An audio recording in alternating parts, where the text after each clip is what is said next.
Sure. There we go. Lovely. Okay, well, I'll kick off. Welcome everybody. Thank you for joining us today, and thank you to Kit for presenting this session to us. For those who don't know Kit, Kit's the CEO of WISE, Women's Health in the South of the Southeast. She is a very experienced practitioner in the field of appropriate workplace behaviour, training and gender equality. So in terms of the work that WISE does, Council and WISE do a lot of work together in various spaces, supporting women's health and supporting gender equity. Kit's a very experienced trainer and assessor for vocational education and training, government and corporate affairs. She's also done a lot of research, commissioning and leading research into skills and workforce needs and heading up NGOs. As well, Kit is a member of Council's Gender Equity and Prevention of Violence Strategic Committee. She works with a lot of councils, guiding them on their gender equality work. And WISE is also one of the preferred providers for the Commission for Gender Equality in the public sector. So Kit's had a lot of experience in the subject matter that she's talking about today. She's trained our councillors on it previously, and also in the local government space. So without further ado, I'd like to welcome Kit and welcome to the session. I hope it's I'm sure you'll really enjoy it today. And thank you all also for being workplace behaviour representatives. It's a really invaluable role across council, and we very much appreciate people taking on this role as leaders in the organisation. Brilliant. Thank you so much, Susanna. Really appreciate it. So we're going to work today between now and I'm pretty sure it's 9:30, 10:30, about 11:30, I think, from memory. Is that what you've got down? About 2.5 hours is what I've got to work with. So, but before I begin, I just want to acknowledge that we're all learning, living, playing and resting on lands of traditional owners. I'm coming to you today from the lands of the Wurundjeri Woiwurrung people. I want to pay my respects to the elders of these lands and also the lands where you're coming from as well, and any Aboriginal and Torres Strait Islander people here today. I want to pay my respects to you and any elders past, present and emerging, and these lands and waters were never ceded. Okay. We are working on learning what these roles mean. Okay. I was reading and reviewing and preparing for today, and I'm really impressed by the scope of the role, the fact that you've stepped up into these through whatever journey's led you here today. So I thought, and there's a whole lot of policy architecture around them, and I thought, what is the best way to use the time? And for those that gave us some feedback through that survey, and thank you so much for it, I know you've got a lot of questions. So thought that today, how we can best use the time is combining kind of the theory, but really trying to get into the application of it. Yeah. So we're going to actually take some time to know about this role and how it can be carried out and how it relates to this thing called the appropriate behaviours policy. Now, before this event today, you were sent a bit of a please read and review this, right? So hopefully this will add value to that reading, but also reconnect you back with those source documents, because rather than sit here and get you to read the documents, I figured what we'll move into is the doing, okay? So we've got some case studies of what we've tested with your colleagues in OD as being, you know, are they reasonably, I guess, realistic, for want of a better term, to actually apply the role in practice and get you to ask some questions. But we're also going to give you the opportunity to start to collaborate together, because in my experience, often the best resources we have in organisations in these roles is actually each other. Yeah. We're going to ask you some questions as we go on as well, to hopefully kind of build a common understanding about what we're doing here. And we're going to not only, we're online and look, the world's getting used to COVID again and all that. I've got a sick daughter at home with me at the moment with COVID. We're all we're all having that experience again. So to really enliven this Zoom environment, we're going to get you interacting. So if we're going to get you to do some exercises in breakout groups around a case study using Google Docs, and I will share those links with you, and I will break you into those groups later on, and I'll explain the questions and how it works. It's not meant to test you, it's just meant to get you collaborating and thinking about how to apply, right? The other thing we'll do is we'll be using a tool called Slido, just to get you involved in interactivity with the screen. You can do it on your phone because these are a bit ubiquitous these days, or you can also do it on your desktop, right? So this Slido, again, it's not testing you, it's just getting you to turn that part of your brain on and get you interacting as well and get you thinking, right? My job is also to make sure that this is a safe space. So I ask permission to make sure that that happens. The other thing too is at any time, if anything comes up for you that is a bit triggering or is a bit too much, feel free to look after yourself, take yourself off, look after yourself, come back if that works for you as well. You've got the organisational EAP that you can access. I would prefer that you have your cameras on, just helps me know if I'm sending you to sleep. But of course, I understand that can not be appropriate for everyone. Is everyone okay with that? Yeah, we kind of all got used to it, haven't we, working in on this online environment. All right, let's get into it. Okay, I'm going to ask you to do some questions.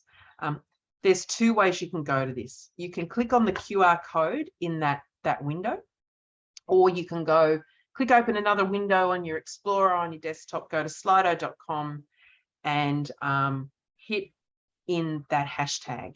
It's pretty self-explanatory when you see it. Either or works for you. And what you'll be taken to is, it'll ask you to put your name in. You can put whatever name in you like. But it'll ask you to, start with, I'm just going to start this away so I can, there we go, all done. I should have been a radio disc jockey. So you can also get the QR code from this slide as well if you want to. So the first question, if you're in there now, and this is free text. Imagine you're in a lift with someone who's never worked at Dandy Council or any other council or government organisation, right? You mention you're off to attend a meeting about the appropriate workplace behaviours, and they say, what's that? What do you do? What would you say in a sentence? Put that in there. I guess one of the really important things is, what does it mean in your own language?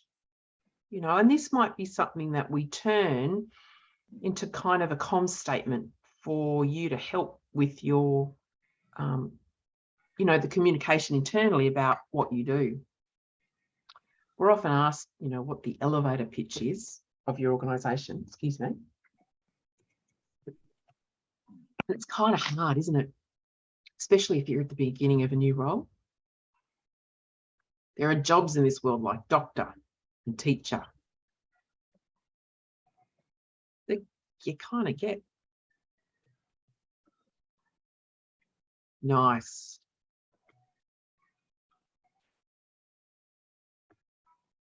Really like that. Just while you're writing that and looking at that, some of the jobs I've had in my life, my beloved, my favourite human, will often tell people, Kit just works for ASIO. It's just better. It's just easier for him to describe it. People know that's right, but you know, that's how he says.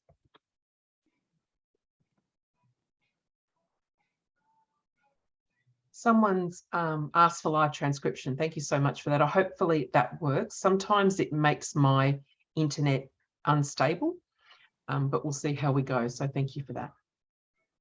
So we've got here, look, we're a group of people responsible for looking after the safety and well-being of the staff, that including supporting people who've experienced inappropriate behaviour. I like thinking about what that word responsible actually means. There's a lot of language in the policy about the scope of that responsibility, isn't there?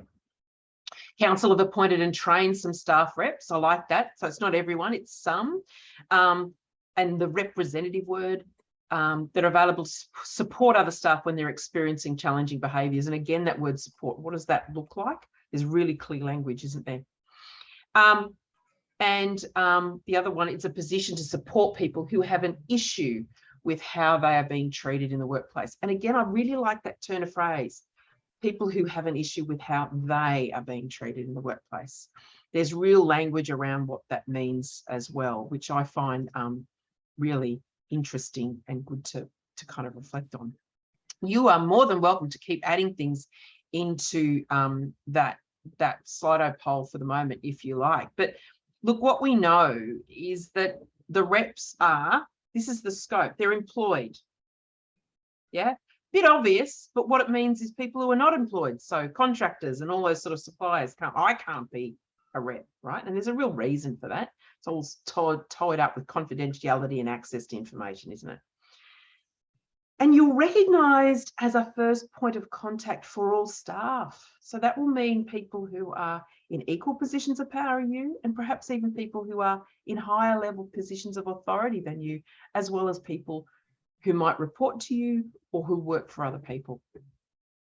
There is really clear information, isn't there, about your role is about assisting, supporting in decision-making, to help decision-making to occur. And that implies you don't do the decision-making, that you're there to support and assist, doesn't it?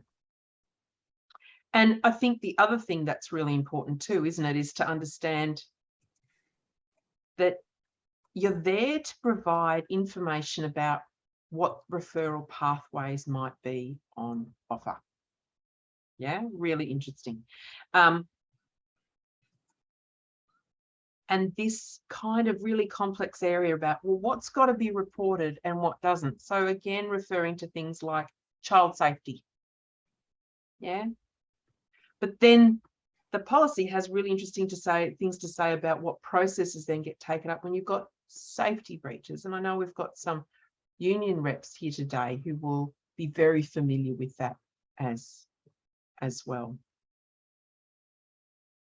So let's think about then what that means that councillors or the representatives don't do.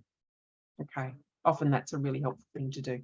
What they don't do is they don't fix problems, and that can be really challenging, isn't it? I can see a couple of nods ahead. And someone's written in the chat, which I really appreciate, Sam, it's council's way to help staff. This notion of helping is often different to fixing, isn't it? And supporting. The role is not about providing advice, and sometimes that will put people in conflict, especially if you're close to someone, yeah? Your role is not to performance manage. You don't have that burden. Wendy, did you have your hand up? Thank you. Yep, just a couple of questions on that slide. Yeah. So if we go to the 1, 2, 3, 4th dot point. Yeah. What does that mean? So the role is not a role to negotiate enterprise agreement outcomes.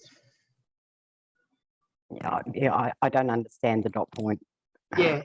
So if you look at the role of the appropriate workplace behaviour representative role, that policy, it distinguishes itself from the work required to negotiate an enterprise agreement. So there is a deliberate scope of work in this role of a rep for appropriate workplace behaviours as distinct from the work that, Wendy, I think you would do when it comes to negotiating the EBA or the EA. Yeah, but many of us do both. So the way I Yes. read the dot point is you don't do this. So the role, when you've got separate that, roles. yeah, Okay, when you got right. that hat on, Yep, and yep. when you got that hat on, and I think one of the things, though, we need to understand is, well, how do I manage that conflict of interest? Or how do I manage that if I carry both roles?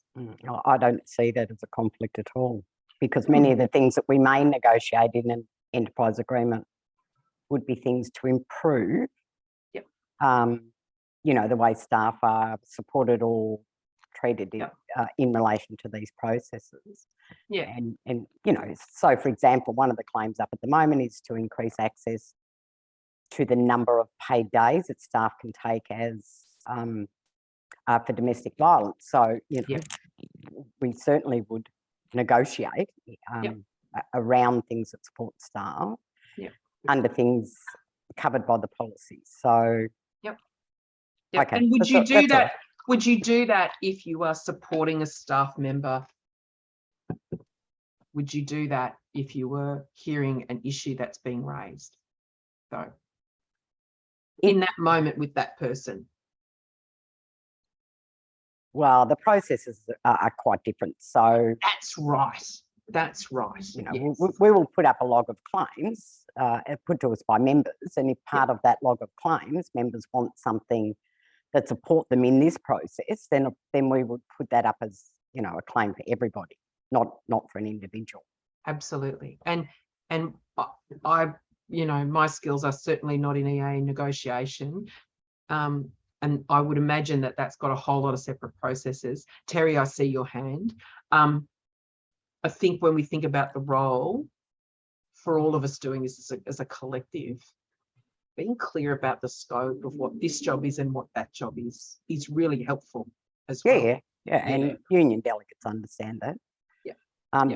There is a bit of crossover though when I think about HSRs in this role. You know, because it's safety. So, you know, many of us wear many different hats. Yeah. The council. And I understand that. And Terry, I'll get to you in just a second. As a person that sits on boards and is a manager and a worker, I'm constantly changing the hats. And what I call don't cross the streams, because otherwise your decision making is conflicted. Terry. Yes, the second one, provide advice, is it's a bit of a tricky one, because hard, isn't it? I know you're providing referral information, but yes, if they ask you things that might be asking for advice, it's a bit tricky. Yeah, and that's tied in with the authorization environment of and thank you for people who've started the next Slido, because I've activated that. Thank you. You don't have to. I'll get to that in a second. That's tied in with the organisational context about what there are people who are authorised by council to provide advice, right? And I think, so we'll go through that. We'll talk about best practice processes about providing referral that give you a process to follow. Yeah. If you think about that from a personal perspective, if you've got a friend that comes up to you to disclose something about something that might be out of your remit, that skill of being able to sit and listen and be acknowledged that I don't know how to fix this and I haven't got the skills to, but let me help you make a decision. There's sort of, it's not exactly the same, but it's that feeling, I think. But Terry, you've nailed something there really important. And of course, the other kind of corollaries of that moving forward are the role is not expecting you to advocate for staff, which of course, Wendy, is what you do in your role with a union rep. That's not what this appropriate officer role is. But you do hold this accountability around confidentiality as well. So that's what it doesn't do. This is what it does do. Sometimes people like to look at it better about, well, where are the fence posts? And that's the fence post, but we'll go into some detail about that. And it's very clear in the the policy itself, but you've got to give it a go, don't you? The thing though is that the architecture or the context that sits around your role is this thing called the appropriate workplace policy, right? If you go to that Slido again, if I can ask you to go to the Slido again, you'll see that there's a question again about, well, hang on, what is appropriate? What is the appropriate workplace behaviour? And again, we ask you to do this by thinking about, well, where doesn't it apply? And sometimes that can be a really different way of thinking but it actually gets you to think a little bit more about the fences, I think, for want of a better term. So look, there's some correct answers in this survey, but it's all there in your in the policy. When does the appropriate workplace policy not apply? When we get to the end of this, look, this is not, it sort of feels like it's not right or wrong. Just give it a go. There is right or wrong answers. So someone's already said, look, if there's any disputes over the EBA, now you can tell from the conversation I've just had that that's probably where it does not apply. A lot of what you're doing is about the reach goal. So another way to think of this is, well, where does reach apply? Now, reach applies everywhere, but from a process perspective, where does that apply? And you know your role is not about advice or advocacy. You know these roles are not about, but the roles are about confidentiality and appropriate behaviours, reach behaviours. So have a think about that. Give it a go. You can make multiple decisions in this.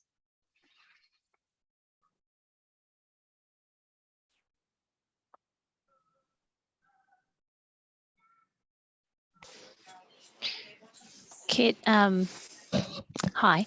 Hello. I actually couldn't press on more than one. Oh, you couldn't. Okay. Well, that's good to know. I apologise for that. I think Okay. that might be the thing. So yes, if everyone gives it a go. I think what I might do though is just go to the answers. I think it might be good to do that. So this is where it doesn't apply. Absolutely, EBA.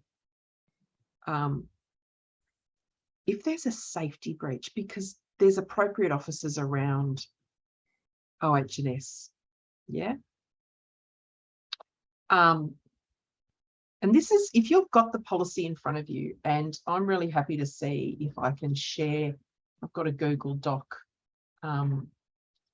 that I'm happy to share with you, or as well. But you might have the policy in front of you in the email that was sent out to you. But you can see that section 3.3 sort of starts to put some of the fence posts around. So that would be a referral, yeah. If there's a management decision that impacts reach values, now that's probably a grey area, and we're going to test that when we go through some of the case studies. The whistleblower environment would be a referral for you. If you get a sense that you're hearing something about a whistleblower, then that would be a referral point. So the scope of the appropriate behaviours policy also gives you indication about when you should refer, but it absolutely applies to staff behaviour and after hours or after out of work events. It absolutely applies for how staff interact and work with customers. And sometimes there's a grey area around workforce disputes as well, but that would, when in doubt, refer. When in doubt, refer. So let's go back to thinking about the role itself. And again, another key aspect about the role that's defined in the policy area is, and this is in the actual policy about the role, is what's the key attributes and skills. I mean, it's really important, isn't it, when we think about those key attributes and skills, of what do I need to bring as a person? The capacity of you to maintain confidentiality runs all through it. You can see it again and again and again. And that's about trust, isn't it? It's about trust in the role and what you're bringing to it. But the other key thing about it is this idea of impartiality. And for some of us, if we're dealing with people that we know, that can be really hard to do. non-judgment, acting with curiosity are skills that are going to help you with that. And this is all about this idea of natural justice. I reckon that for many of us, this is sort of a value that sits within us, that we have natural justice. You're not creating that. You're just providing an environment in the moment with the person who's coming to you for that to occur in the future if need be.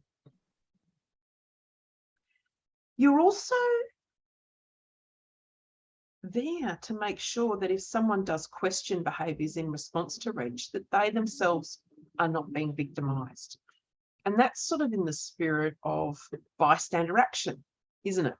You know, that we want our workplace to be a safe workplace, to be congruent with what we're asking everyone to do. And part of that is making sure that those people that are calling it out are not being put in a space where they're victimised. And that, in that moment for you, is about confidentiality, impartiality, natural justice and respect. Another key part of it is if people are bringing concerns with you, and this might seem a bit obvious, but is to treat them sensitively. What might not be a big issue to you is often a really big, important issue to the people that are coming to you. And we'll talk about maybe the journey that they've even made to get to you and why that's something to respect. There's language in the policy about acting fast. And often I think that word can often be confused.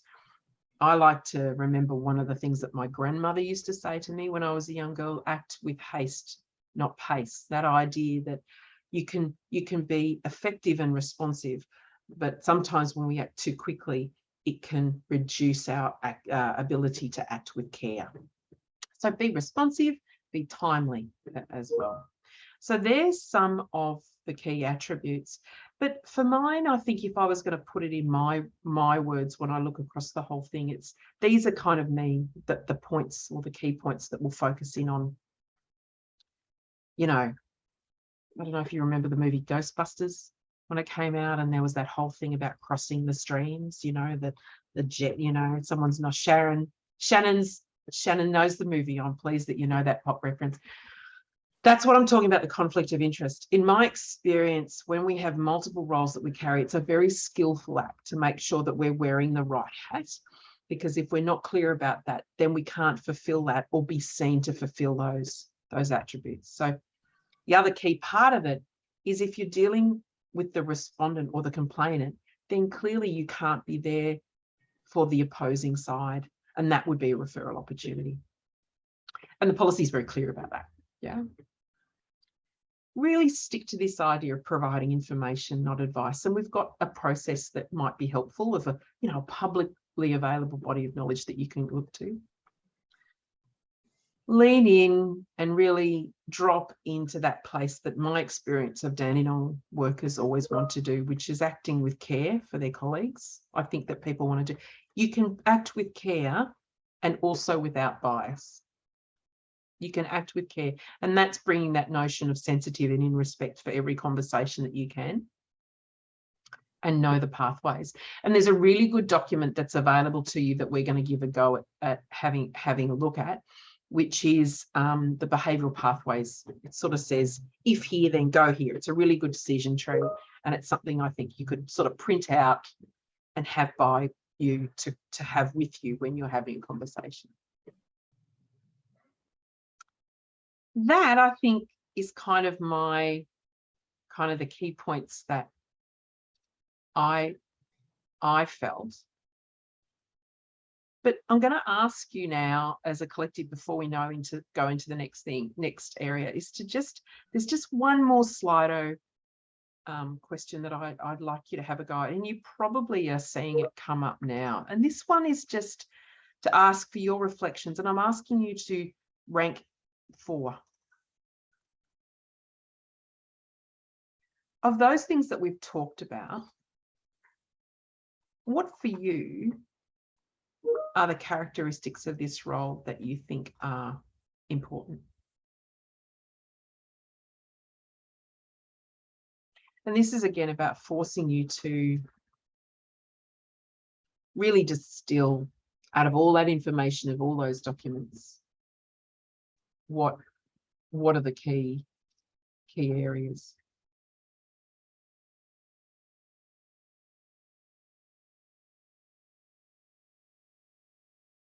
some of you might be looking at that and go, they're all important. Yeah, I know, but I'm being a real meaty. I'm getting you to think about it. I know.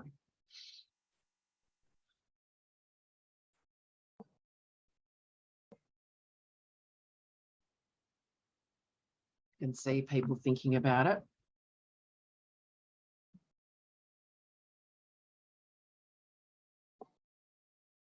We're getting a top 4 already. Confidentiality. Oh, this is one of the reasons I love Slidos, because I can see people thinking. Some of you might look at that list and say, well, I think being impartial is acting without bias. I think they're kind of the same things. I'll get people to think about and share their thoughts in a second. But people are really resonating. If I can't maintain confidentiality,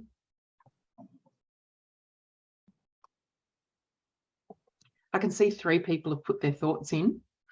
So if there's any more that can just add their thoughts. And at this point, invite you to make any comments on anything that's said today. You know, is there any observations that you'd like to make, any queries that are coming up for you now? Please feel free to put them in the chat or think aloud about what you're seeing.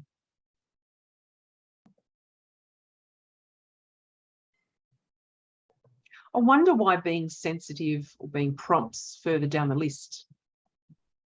I wonder why.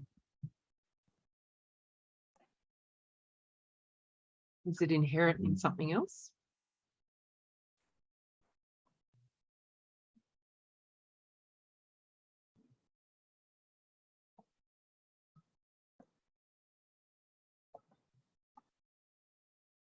In a second, what we're going to do is we're going to go and drop into some of these skills in a little bit from the feedback that was provided through the questionnaire about what you're keen to learn more about. We'll look at bias, we'll look at managing disclosures, and we'll look at being a bystander, and we'll look at a few case studies, and then we'll do some group work. Just to let you know that that's coming up too. Before I go on, is there any comments that anyone would like to make on the ranking process? Please feel free to take yourself off mute or put something in the chat.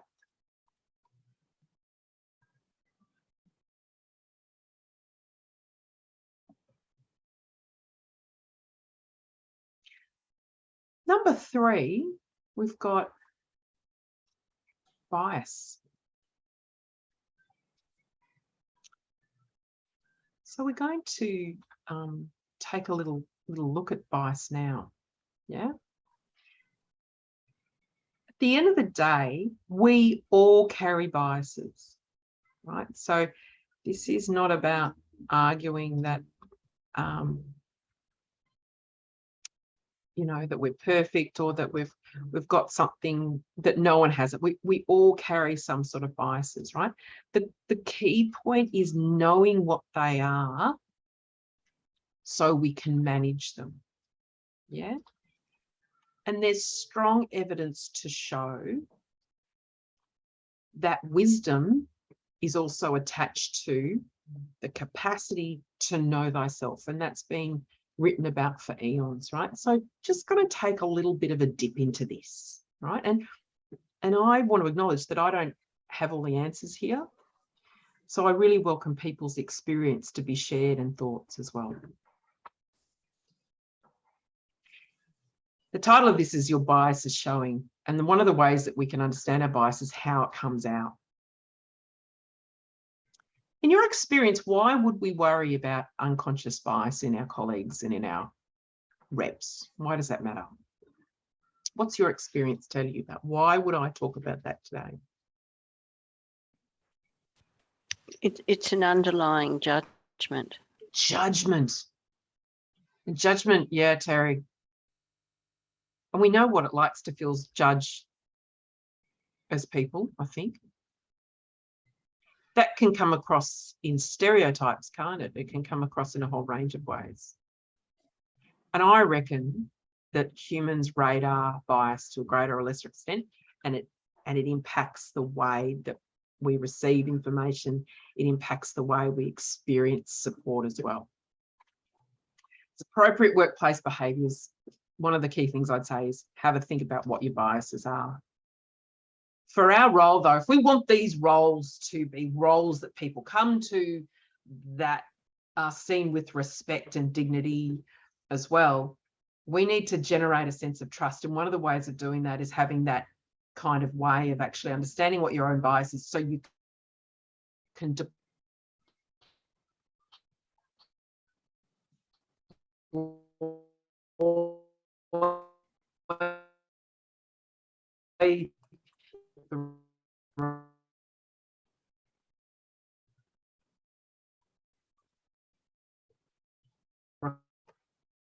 requirements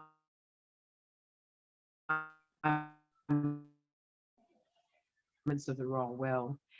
Way by maintaining confidence, you can kind of talk through those biases and learn as well about other things. So just it's a way of being more effective in your role.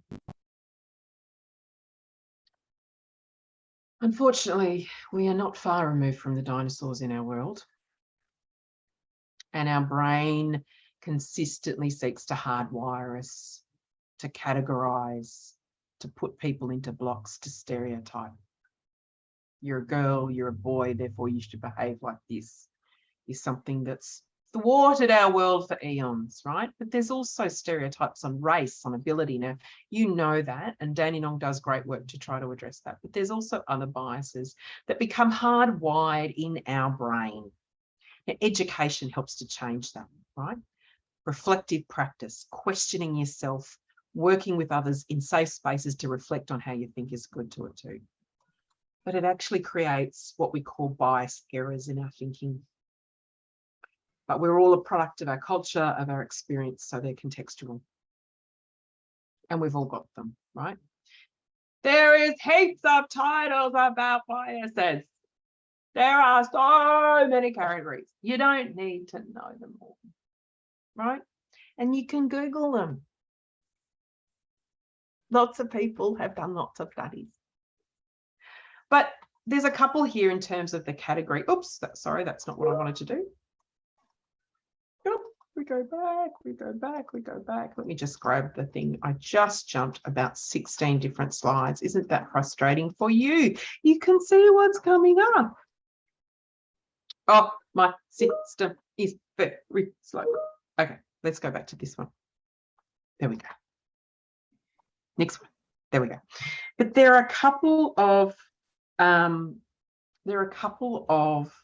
ones that I do want to connect with you on. Right. So this title here, conformity bias, I think is something that often is good to talk to people about. And the only reason I want to share it with you is because I think from your perspective, once you know about this, it might help you notice stuff. So conformity bias is the pressure we feel to act due to the actions of others, right? So a crude example of this, I don't know if you've done this, I've watched this a couple of times. This is the example, is you're at a stoplight, right? Or you're waiting to cross the road, a pedestrian crossing, everyone's watching their phone, right? The light changes, the sound changes, but it's not until someone steps off the curve that the others that are doing this go, oh, I'll move now. That's a form of conformity bias, right? That's a practical example of it. It's also driven by the want to please and the want to kind of not stand out from the crowd, right? It is a really powerful, unstated bias, right? Now, in organisations, it can actually lead to groupthink, right? And we probably know of the really famous Challenger disaster. You know, do you know that story, everyone? The Challenger disaster. There was a spaceship that went up into space, and it had an O-ring. Do you remember this? You need to nod. Do you know this story? No. Okay. In the 80s, there was NASA put up into space one of their space planes, and on the way up, it exploded. Horrible. And when NASA sought to unpack this about why that's the case, they realized that one of the things that happened was groupthink, that around the design of one of the pieces in the engine and petroleum tanks, there was a couple of people who questioned the design of these things called the O-rings, but what happened was that it wasn't reacted to because of groupthink. It was very seriously taken by by the team. So that's a horrendous example of groupthink. But what actually happens is people become echo chambers of similar views or cultures where decisions aren't properly critiqued. So that's conformity bias and how it manifests. The way that we address it in our world is we allow people to voice their views. Yeah. And we respectfully listen to concerns in teams with respect, with safety, but that's one of the ways that we do it, right? So that's conformity bias. So you probably start to see it. Another bias that I want to talk to you about is this idea of confirmation. So they're saying sort of similar words, but confirmation bias is when we have a bias where we draw conclusions about people or situations based on our own experiences. Yeah? Or they went to the same school, or they live in the same area, or they shop at the same place that I do. Very crude form of it, but that's confirmation. Or it might be when we see information that resonates with us because of our experience, it reinforces our views. When we succumb to it, early interactions and experiences of others can lead long-lasting. One of the really powerful ways that this occurs in our community is people's first experience of people from another culture, another country. Yeah? Now, Dandenong does heaps of work in I think you are the most diverse community in Australia with your language groups. You do heaps of work to reduce confirmation bias in community. We see it awfully occur. People's first experience of people with disability as well. We give people second chances when we avoid confirmation biases. And if we don't ignore inbuilt prejudices, we don't give people the opportunity to learn and grow. So that's something to really be clear about in what you're doing as well. Okay, here's a case study. Let's look at bias. I'll read it out for you if you like, but going to need you to provide some feedback. Let's have a play with this. So Jody is an appropriate behaviours rep and all those roles and what that means. She's worked at council for over 15 years, lives in the area, has strong friendships in and out of the organisation with those she's worked with over the years. And currently she's coordinator in the Parks and Lands area. She's been doing that for the last 8 years. Remember the biases we were talking about? Jodie's approached by Jerry. Jerry wants to talk through a concerning conversation that they recently overheard at one of the community centres. A colleague in the team and someone that Jodie has previously worked with and whose son plays weekend footy with was overheard to speak disparagingly about a new staff member. Comments overheard include statements about their strength, their gender, their intelligence, and questions about their education because they attended school outside of Australia.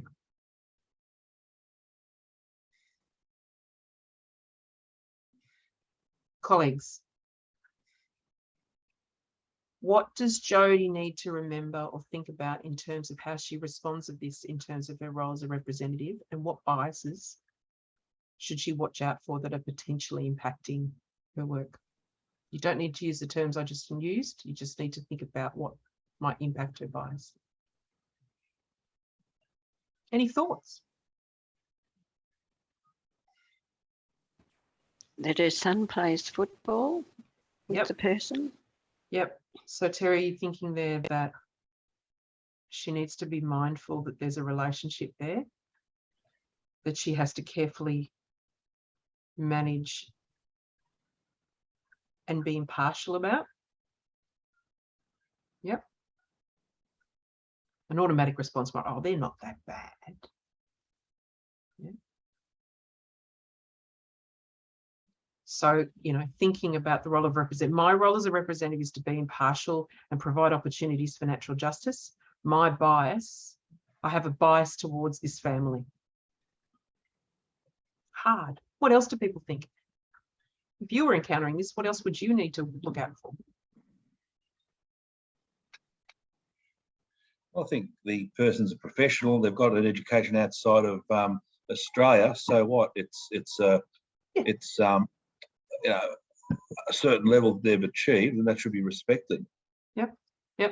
So I think that's right, Sam. You know, you've acknowledged that there is a bias about the comments that are not respectful, and already probably you're starting to track. Actually, those comments are not within reach, are they? But you're right. That kind of almost underlying degrading words is a form of bias. Yep. And Sam, in responding to this query, what are the sort of things that you're thinking of as a representative? So clearly you've got the reach values in your head. What else are you thinking about?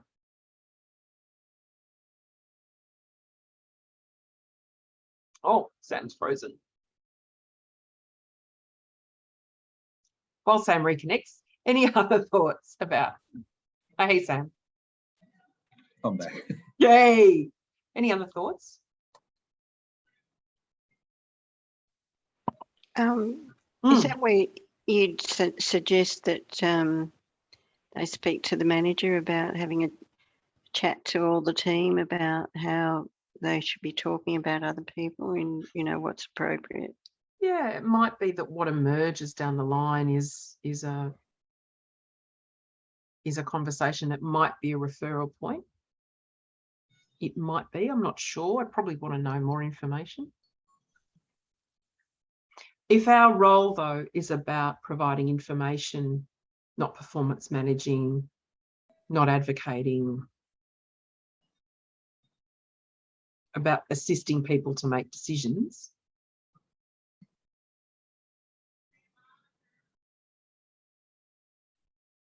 not fixing, makes it hard, doesn't it, Terry? I'm probably a bit like you. I just want to go in and help and fix. But maybe what's my role here? Yeah, I guess you can't advise them to talk to that person. To provide the space to let them to work through options. Yeah. Wendy. Yeah, I think you'd need to seriously consider whether you've got a personal conflict here, given you know the parties, the other parties. Yeah. As a possible respondent to a complaint. Yeah. And maybe in the conversation with this person, you could suggest that they speak to one of the other appropriate workplace reps, because it's really difficult when you know all the players, and you can find yourself in a very sticky situation. Yeah. And then that puts you at risk. So, yeah, if it was me, I would be referring on to somebody else. What do people think about that advice? That's almost a voice of agree with Wendy. there. Yeah. I agree with Wendy, but I'm sort of thinking, if they're close to you, would you not call in and say, give them the benefit of the doubt? If it was someone I was really close to, I'd say, hey, look, you know, I don't agree with what you're saying, and there's reasons why this person's been employed, and others similar in the past, and you know, that should be looked at and considered. That would be a breach of a person's confidentiality, in my view, because how would you know that unless somebody's spoken to you? Okay. So that's, you know, it gets tricky. Yeah, it does, doesn't it? You're gonna be. This is brilliant conversation. You're going to be asking yourself these are effectively ethical and moral questions. But I think your thinking is really sound. Working through it is really sound. You've got here, you've already identified your own biases in this. You've already identified reach values being not carried out. You've already sort of thought about the pathways available to you, and you've started to kind of connect with, hang on, what is my role? Sally? Hi. Yeah, no, I was just thinking in this one, I just had a question around, so it seems like, yeah, I like some of the comments made there about assessing the bias and perhaps referring to a different rep in this situation. So understanding that our role is not to solve the problem Mm, at all. So if this person's coming to you and asking you to get involved, so we have a structure then, I guess, to follow in terms of a referral and how they would make a decision. Yeah, I'm just wanting clarity, I guess, around that. Yeah. So I might just jump a bit and go to that now.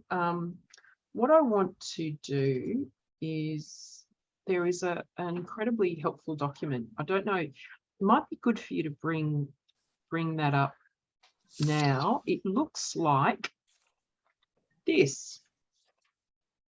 Yeah. Have you got your hands on that? Yeah, I've got that one in here. Yeah. Oh, look at that. Shannon's got it printed out. I'm so impressed. But it's A4 and it's too small to read. I know. Yeah, I know. Disappointed when it came off the printer. Yeah.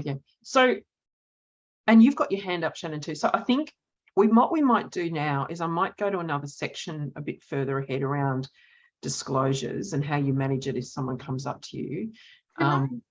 Yes, Shannon too. A really quick question. It's just relating to this one. I guess this person is a coordinator of the team, and did that staff member come to them as their manager of that team? Yeah. And so is asking them in that regard? Because can I say, I don't know that anybody knew I was an appropriate workplace behaviour rep unless I told them. So I don't know if people are coming to me because they're my friends and they want to offload something, if they're coming to me thinking that I can support them and advise them and help them, or if they're coming to me as that impartial person.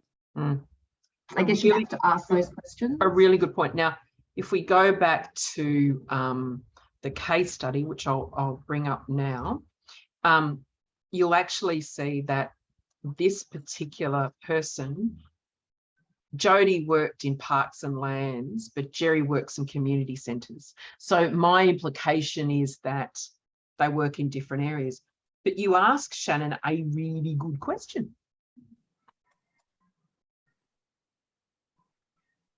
When someone comes to us with a disclosure, and a disclosure is anything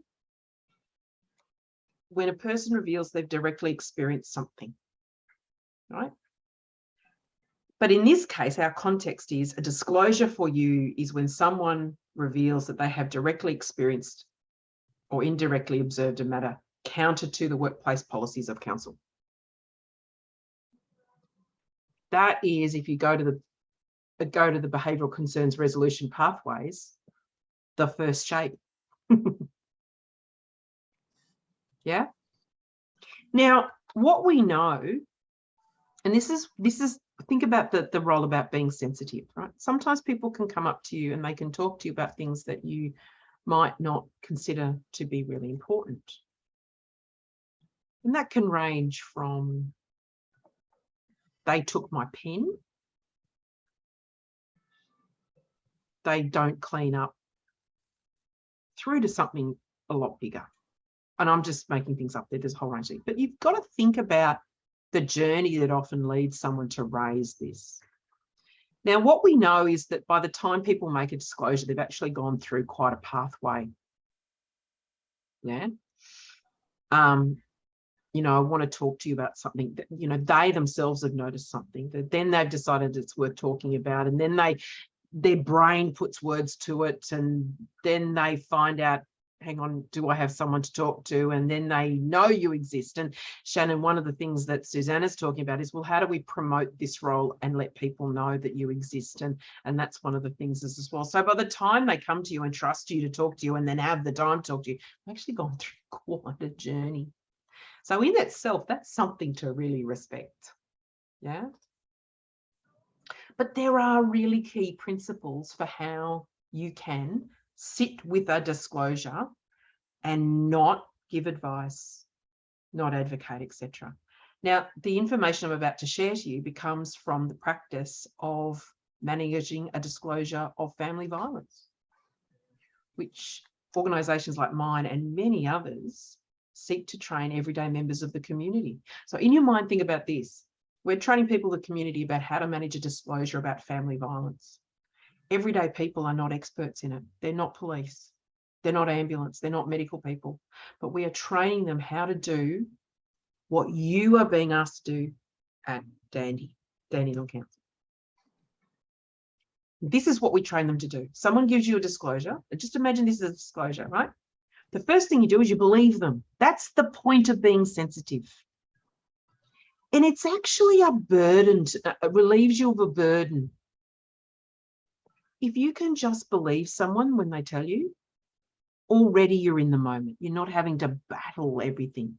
You're automatically relieving yourself of a moment of bias. So believe them. Right? That's the first thing. Someone comes and gives you disclosure, believe them. Show empathy. And you can show empathy without taking sides. Now, if any of you are parents, this is something that as parents or people who look after young people or others or caring for others do on a daily basis. You're constantly sitting in this area of showing care and empathy, but not fixing problems, especially with growing young people, emerging adults. It's very hard to do. No? Avoid judgment or blame. So if someone comes to me and says, I need to report, I want to talk about the fact that my partner's doing this, one of the ways I avoid showing judgment or blame is I don't blame the person that's doing the perpetration.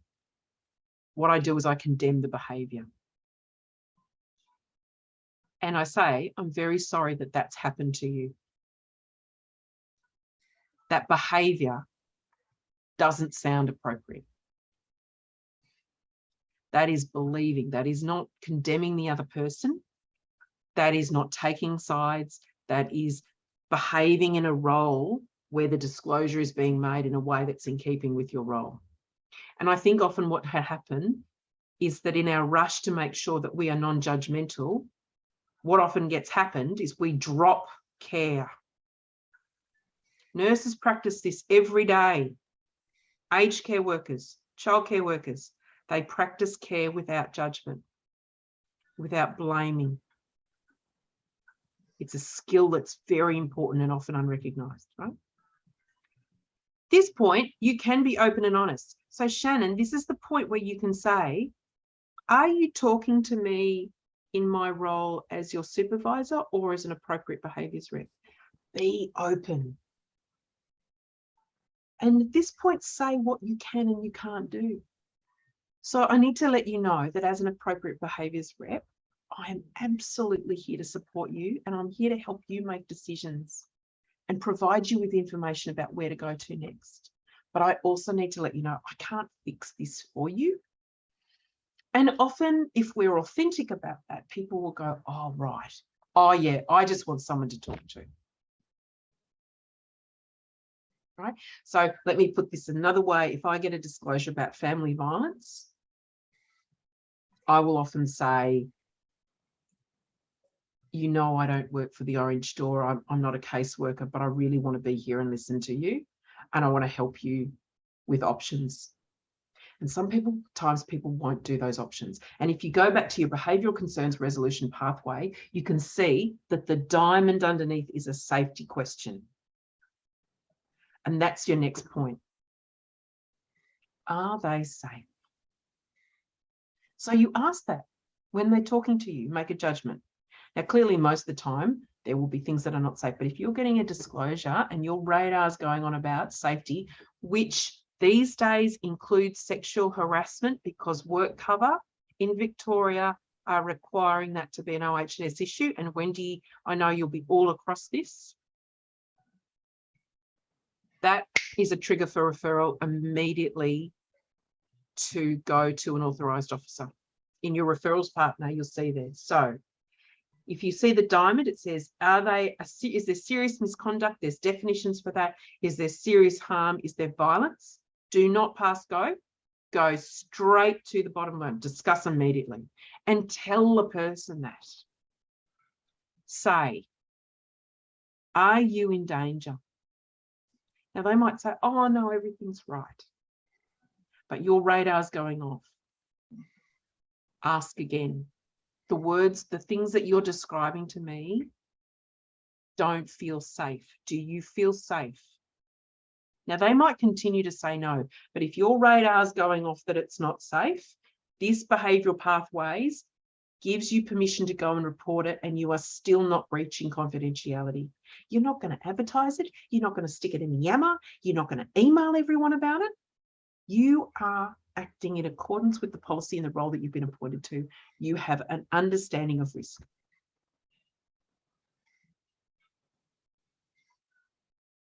You say to them, I need to let you know that I'm very worried about this. Before we go on, I need to let you know that under my role, I need to tell someone. And I need to do that not only because of my role, but because I care.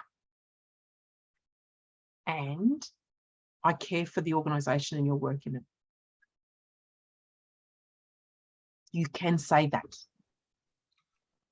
Because it's a confidential conversation, you've got processes around you. If you've done that immediate risk, it's fine. You've done that through conversation or just assessed, provide the options. And the resolution pathway gives you those options. Explore with it. Ask questions. Do you think this is something that you need to go to your manager with? Do you think this is something that you need to go? So all the time it's about shifting the decision back to the person. You're not fixing, you're empowering the person to make decisions. So in a family violence environment, I can't make a woman who's disclosing family violence go to the police. In fact, the evidence suggests that the best thing I can do is know that someone believes her and is listening to her. But I can say, would you like me to go with you to the orange door? Would you like to make a phone call now to Safe Steps? Shall we call 1-800 options together now?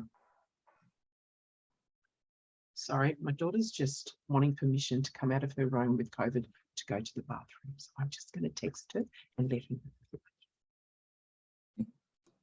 know. Love a multitasking life. Wendy. Yeah, this is another tricky one because absolutely you need to sit back and take a moment to think about who you would report that on to. Yeah. Because reporting it to the wrong person in an escalation process absolutely could have an absolutely detrimental effect on the person who's speaking to you. Absolutely. So, for example, if they're caught up in it, yep, or possibly protecting somebody. Yep. So, you know, in that reporting sense.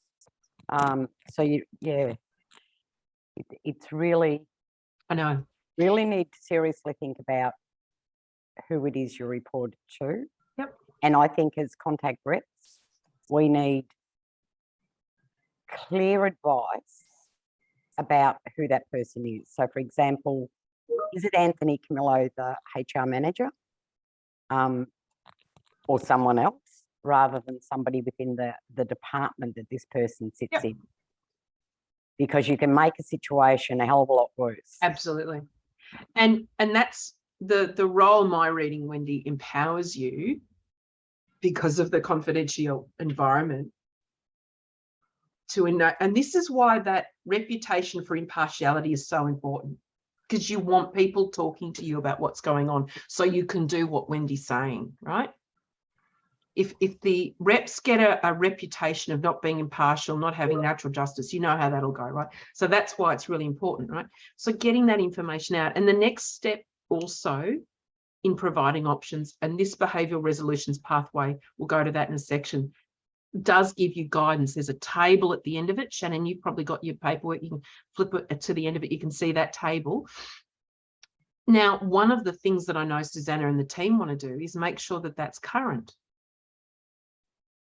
So providing the broad feedback without compromising confidentiality is important.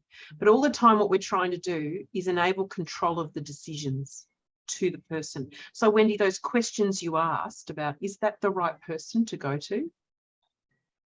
You're coaching the individual. You can ask and find out if it is appropriate given the context and the respondent. You do not want to put a person in any more danger or at risk than they already are. Correct. I know you don't. That's why you've been selected for this role.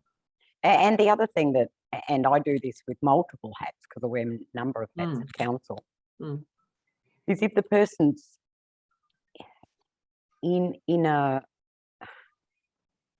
is able, is to support them to do that themselves. So take control of the situation and have them do it rather than me do it. And that's the role. It makes for a stronger person. Yeah, that's the role, Wendy. That's absolutely. But it's, isn't it, Wendy? It's really hard. If your automatic bias in this world is to look after people, that's a bias of mine. I just want to go in and do it. I just want to go in and help you. But often, you're right, Wendy. One of the outcomes of the role is building people's capability and understanding of those processes and procedures are there for us to use. Yeah, and that can absolutely bite you on the ass because the person can get really frightened, and back off, and then say no, this isn't happening. Wendy's making it up, So you really, yeah. And again, I go to the experience of disclosures of violence. We know that it can take a long time for people to take action. Sam. What if somebody comes to you and then they just change their minds, do a complete 180 and say, okay, no, I'm not going to do it. Look, I love my husband or whoever it is. Yes. What do you do there? You've got to let it go. Try and convince them? No. So if you've assessed it, we know from tracking police, so I'll go to the family violence again, right? We know from tracking and sexual harassment in the workplace, cases of reporting that for victims of family violence, it will often take 7 times for them to make the decision to leave, okay? And that's because at the point of that disclosure, they've already gone through coercive control. They've already had their sense of self denuded. They already feel trapped, right? There's a whole range of things. And people who are not police, who are not trained professionals, their role is to be available and believe, right? We also know from evidence, Sam, that the things that stop people from progressing along that journey is when they are not believed. So the number one thing we can do as our superpower is believing, right? Respecting the narrative, whatever's, right? And that's what if it's serious? What if it's really serious? What if you can see there's major issues? Yeah. So this is the safety question. Yeah. Are you safe? Now, the point, if you think about the point that they've come to disclose, by the time they get to you and they're having that conversation, they're ready to sell someone. That's why this is really important, right? So if you think about in the workplace, let's think about in the workplace. We've got someone who comes to you with a harassment, right? And your job is not to fix. Your job is to provide information, not advice. Now, I think I've got a group of ethical, moral people here. You will find that really hard to listen to, right? You will also find it really hard to not go and fix it, right? This is your role. They will disclose to you. Now, the behaviour says, is there serious misconduct? If you are disclosed that there's sexual harassment going on by someone who's coming to you to say, I've got it, is that misconduct under the policy? Clearly. Anyone know if it's is it misconduct? Sexual harassment misconduct? Yes. Of course. What's the diamond say? Do not pass go. Just go straight. Right. Okay. And that's why being familiar of the policies is really important. Right. If you've got a person, and there's a case study later on, who's getting disparaging comments, they might not see it as harassment, it's just irritating them. that might be the case where you say, well, what do you want to do about it?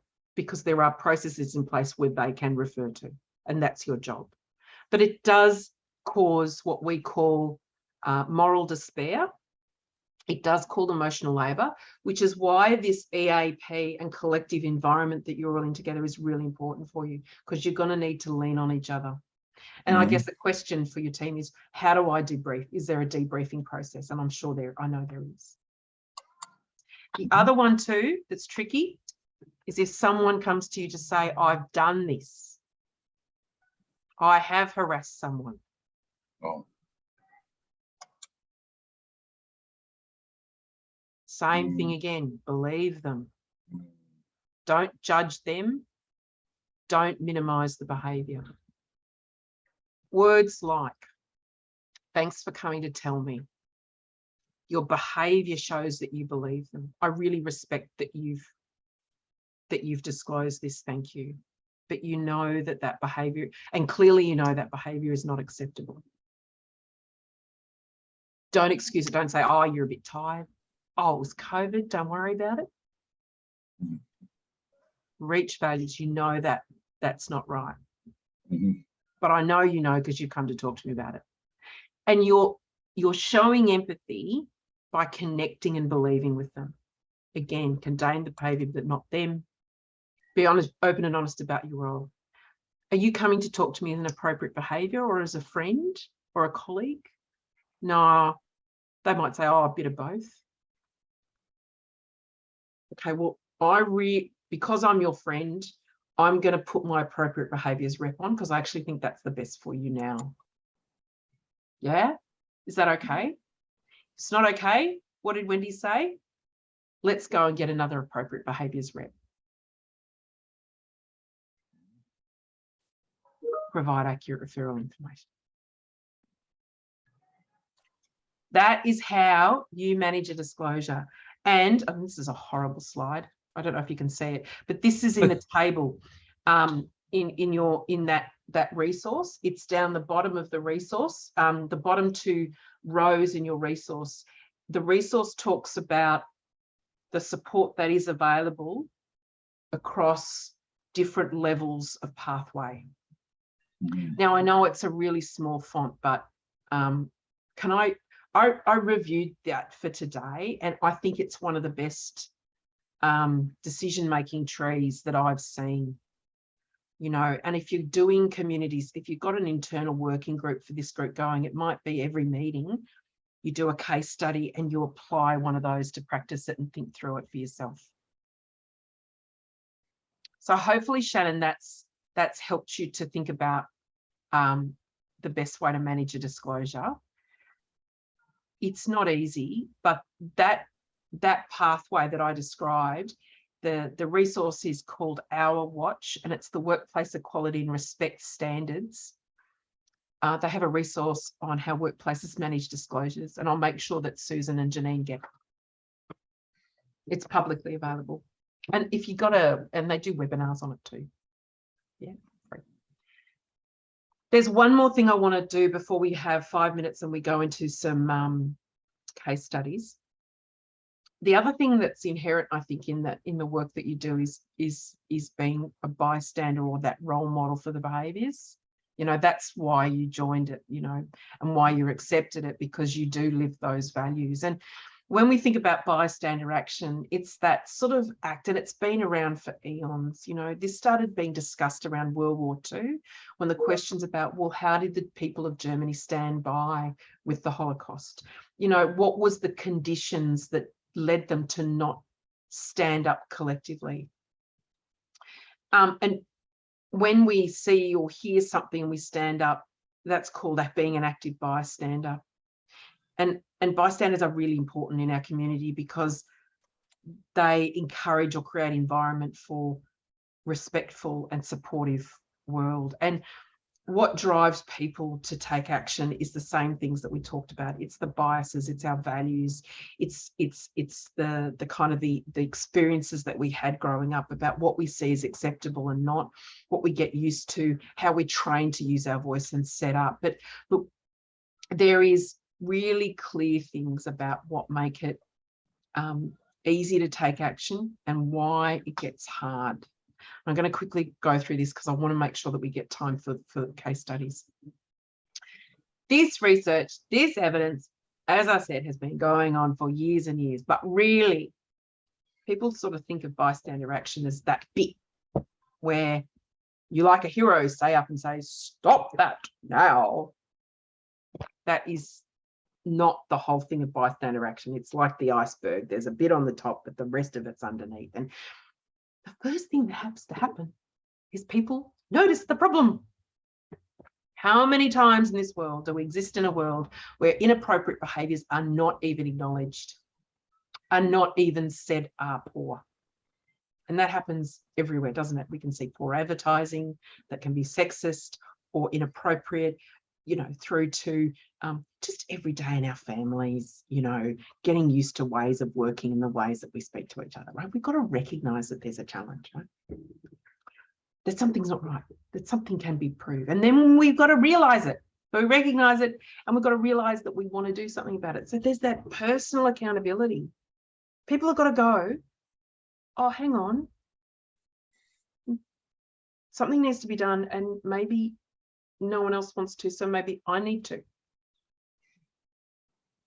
And then they've got to realise that they can do something.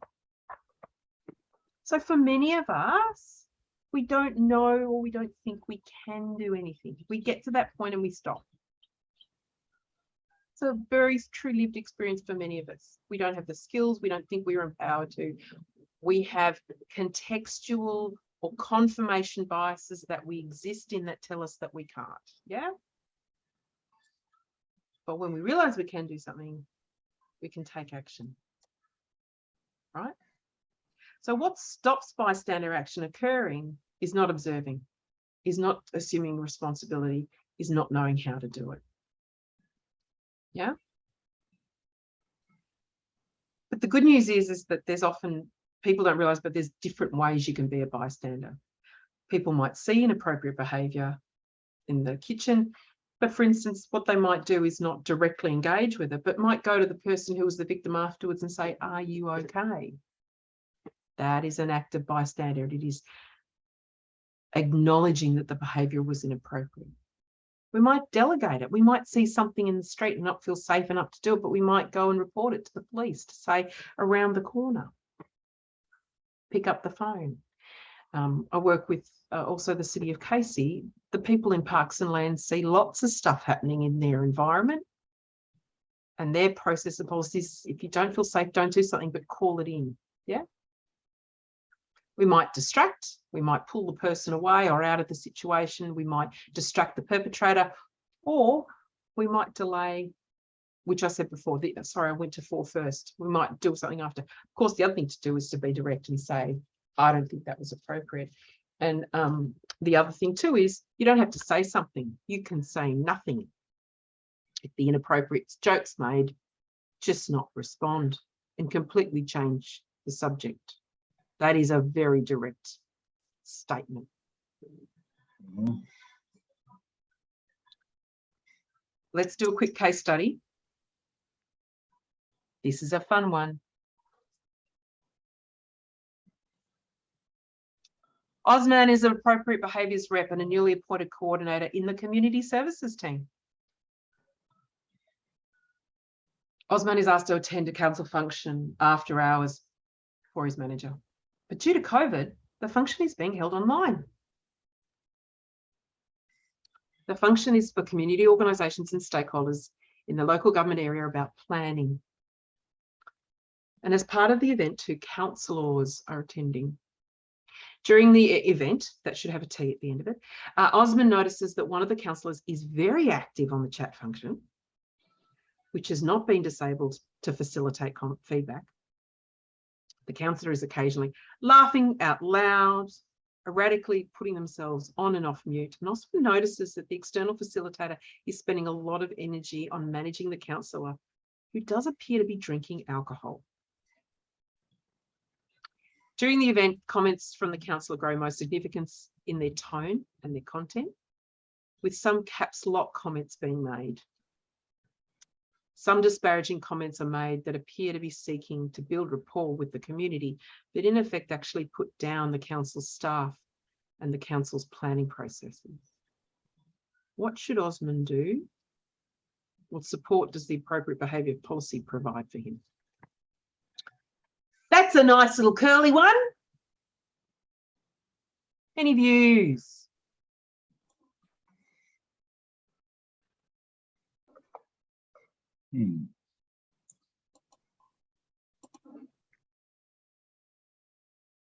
Shannon.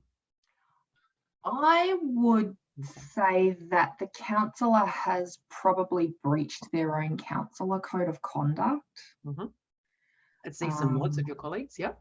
Yeah, and so I guess I would actually escalate it straight away. I would probably go to somebody higher than me and raise that issue. Yep. Poor Osman, somebody should disable that chat function. Yep. So one thing you could do, couldn't it? You could text the facilitator or text your colleague. Can we disable this? Sally, you had your hand up before. What were you thinking? I was thinking similar to Shannon. And I was thinking, yeah, so his role's a little bit different in this respect to the last one. The power, there's a power difference, isn't there? Yeah, Yeah. it's an observation of behaviour as opposed to someone coming disclosing and just, how that, it's just a different Good observation. role. Yep. So the trigger's different, isn't it? The trigger's different. Sam. I think it's quite black and white. Okay. Quite black and white. There's no grey areas in this one, whatever. And someone in that level, that's someone at that level should know, absolutely should know better. That's totally unacceptable. Yeah. They should be, be hit with whatever they deserve, I think, in this instance. And do you support Shannon's suggestion, or do you think that's a good suggestion to, what we call, in this case, it would be, wouldn't it? You'd be delegating it. Like switching, texting the person running the meeting. Look, yeah, that'd be a possibility. That's a band-aid, isn't it? Really? Yeah, End of the day. Yeah, it's a band-aid. I would. It's a band-aid. But I mean, this sort of stuff by people in that level should be called out. Yeah. I mean, people like that just shouldn't be in that position, in my opinion. Yeah. They should be called out. They should know better. Yeah, and I think Shannon's suggestion of report to the best person is another form of delegation as well. And I think we can recognise, can't we, that there's a power imbalance here, right?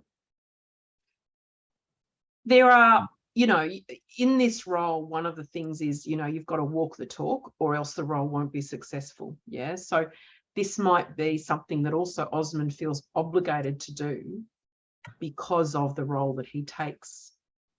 And people might know that as well. But he's, is safety misconduct? Is it a serious misconduct? He might be Googling the appropriate behaviours conduct when he's doing. There's a couple of, it's not an unusual situation, is there? There's a couple of responses here, It could be that there would be a representative leader there as well. And maybe that can be called upon too. There's also professionalism as well. I mean, drinking alcohol in a meeting is just absolutely not you can have the wine. I don't know, I've seen this. So, I've got a cup, but you can drink it, you can have it out of shot. People do things, don't they? No, I don't like it. Shannon. I just wanted to raise, I have in fact witnessed similar behaviour via social media from a councillor. Yeah, so it's a situation that we do come across in different ways and in different, different ways that our councillors interact with the public. Yeah. It's not an unusual situation. Mm. No, it might not be unusual, but it's unacceptable. I mean, councillors are That's- covered by a code of conduct, That's right. which is a little more stringent, in fact, because it sits under the Local Government Act, Yes. and it needs to be called out. And if Mhm. it's a councillor, if it was me, I would be raising it directly with both the CEO and the mayor. There you go. And Who we then, have, you know, govern the, you know, those people. I'm just looking who's in the room. And there's nobody from OD, but just frankly, with the group here, nothing was done. Yeah, and that Our that councillors don't unfortunately get is, pulled up on their behaviour. Yeah, and it's disappointing to see. Yeah. But Can I just add to that? Sorry, I can't find where the hand is to put it up. No, that's fine, Louisa. Yeah, I actually witnessed this, but not in a public forum, just in a council briefing session that I attended, and the behaviour, I nearly fell off my chair, and I did actually call it out with my director at the time when I went to have a debrief, and yeah, nothing was done about it. I said, there's a code of conduct for the councillors. Why are they acting like this? And why is everybody just sitting back and not doing anything about it, you know? And he goes, well, he couldn't really give me a reason. So probably because his conduct was often as poor as the council. no, I can you know, stand here hand on heart saying that all council staff that were in there acted professionally and responsibly. No, that's not what I mean. That director that you refer to, his behaviour, certainly I've witnessed in council meetings, you know, his use of language and whatnot and behaviour was often inappropriate in my view. And sometimes, and sometimes we can't control those things. We can just, and that's the moral despair as well, isn't it? You can only, I was just taken aback, and I sort of thought, well, you know, nothing gets done here, and the council is that powerful that they can get away with that kind of behaviour. I just, you know, anyway. Yeah, no, that was good my points. experience. No, good points, and I agree with. Yeah, I can see you, Terry. I agree that those rules are getting so. Terry, we'll just take a question, and then we'll go on to the next section. Thank you for those comments, everyone. Oh, Chris, you wanted to say something? I just wanted to ask, what kit do you say? Do you advise is your responsibility if it's not just senior management, but it's any other referral source that doesn't live up to expectations? And it could be the OD department, who have a track record of not doing anything about it. And Terry, I want to recognise that you have got your hand up, and we'll come to you. I think it's an obvious thing to say that in many organisations there are challenges that we face. If you look at if you're being charged with a role, you know, if you get a disclosure or sharing, then what do you do? And be impartial, give advice, don't give advice, give information. You need to carry out that role. The moral challenge when we are held to these roles, and we are in these roles and we are held to, you know, maintain the reach standards, and we see things happen and we call them out, or we act as a bystander, we run the risk that nothing will occur, right? My frustration is the world doesn't turn or change as quickly as I want it to. And that to me is the challenge. Have we got a responsibility to refer it to someone who can do something about it, like perhaps a union representative, or just go one higher in terms of the hierarchy of reporting complaints? Chris, all I can do is get you to work to the role that this session is about, right? And that's, I think, really important because of how it's designed. And if you actually look at that resolution pathway, it does provide you with different pathways. And I think distinguishing this role from the work that you do as a worker representative is really important, because not everyone who's an appropriate behaviours rep is a union rep. And it just makes other people's, they don't have the role's not set up for that environment. I think that's why it's so important to identify first up what your role is and which role you're acting in, because I, like Wendy, have 3 or 4 roles in the organisation. You can be a workplace rep, you can be a union rep, you can be paid as an advocate. And in my case, it's an advocate for people with disabilities. That's what my organisation pays me to do. Great. And so I like to be very clear on what it is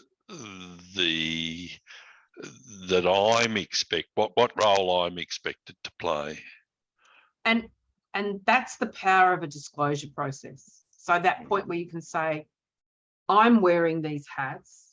When you talk to me now, which one are you talking to me? Now they might say, I'm talking to you this, and you might say, well, actually, do you know what I think is really better at the moment is I talk to you with my disability advocate hat on. But can I just recognise that in organisations there are often people that take up multiple roles, and it puts them in. They've got to be very skillful at negotiating those. Terry. Oh, I just wanted to say that Parliament are going to start with what appropriate behaviour is in Parliament, and I think that's going to go right down to all the organisations like council, that we're not going to put up with this behaviour anymore, and there's going to be respect. And I think it will make a big change, but we have to call it out. My word. And I think being collaborative and working together, because you're a collective group of people who are identified, is going to be really important to you moving forward. Okay. Going to do a little bit of a deeper dive now. In a second, I'm going to break you into groups, and I'm going to get you to give me a minute, and you might want to take a comfort break or something like that to do it. But I'm going to break you into groups on 3 case studies, right? And I will share with you the file now. Oops. So in the chat, I am, she says, trying to madly look for the chat function. If you go to that Google link there, you will be, oops, sorry, I want to do everyone. You will be taken to a Google Drive. So while I talk through what we're going to do, just bring it open, and you should see that in that Google Drive, there's 3 docs and there's a folder. Now, the really good thing about Google Drive, it's anonymous. When you log into it, you're given an avatar, so I don't know your name of who's in there. And I can see as people log in, right? So there's 3 case studies in there. There's Sammy in libraries, Ted in social planning, and Sammy at the library. Now, each of these case studies presents with a different scenario. So let me just show one of them and work through them with you. So this is Sammy at the library. So this story, Sammy's a young worker, she's a graduate, and there's a situation that she finds herself in with possibly inappropriate behaviour. There might be some aspects of the behaviour that tweak symptoms for you or something more. But at the end, there's a set of questions because the individual comes to talk to you about it, right? So in the groups, you're going to be asked to answer those questions. If we go to Ted in social planning, Ted's someone who's got a lot of experience, is highly regarded. but his behaviour started to change. And in this case study, the representative notices poor behaviour in a team meeting. So some questions there. The third one is Diane is possibly the perpetrator of the poor performance that comes to you. And in this one, you've got a dual role. Yeah, in this one, you've got a dual role. So you're the union rep and you're the appropriate behaviour, right? So again, there's the questions at the end. Yeah. So we're going to break you. I'm going to break you into the groups. I'm just going to sort you into the groups, right? And we're going to ask you to review the case study in your groups, applying that appropriate workplace behaviour framework. And in the Google Drive I shared with you, there's a folder called policies. And if you open that, you should sort of see 3 PDFs. And one of them is that flow chart. The other one is the appropriate workplace behaviour policy. And the other one is the workplace or the appropriate workplace behaviour representative policy. All right. So they're the sort of 3 resources. And we're going to ask you to apply that and sort of have any other questions and then report back.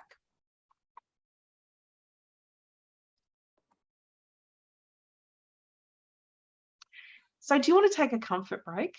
Because I've got to play with some buttons and, you know, you can watch that if you want, but I just talk to myself. While I'm doing it, I coach myself through the button. So just go and take a moment, grab yourself a bit of water if you want. Again, it's not a pack drill, it's a safe learning environment. When you come back, just put your camera on so I can see that you're back, and then I'll put you into the groups again. Yeah, so take a minute or so, folk. I'll see you in a second.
Okay.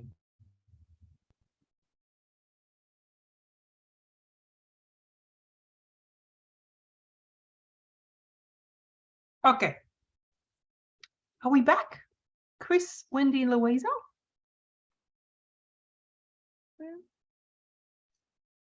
Yes, I'm back. Yeah, Chris, Wendy and Louisa, are you back?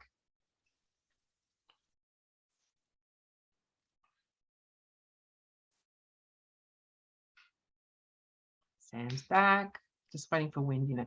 All right, so I've got Sammy in the library. I've got Chris, Lisa, and Shannon in that one. Yeah. Ted in social planning. Got Louisa, Sally, and Terry. And Di in finance, I've got Sam and Wendy, but Sam, I don't think Wendy's back yet. We'll just do another 30 seconds or so.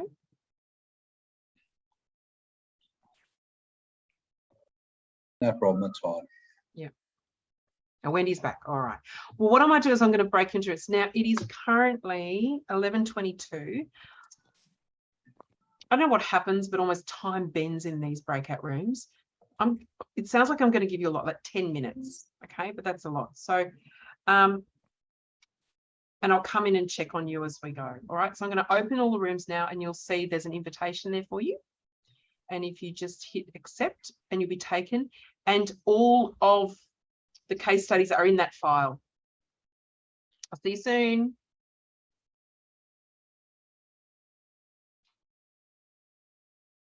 Lisa, you should have an invitation to join a room.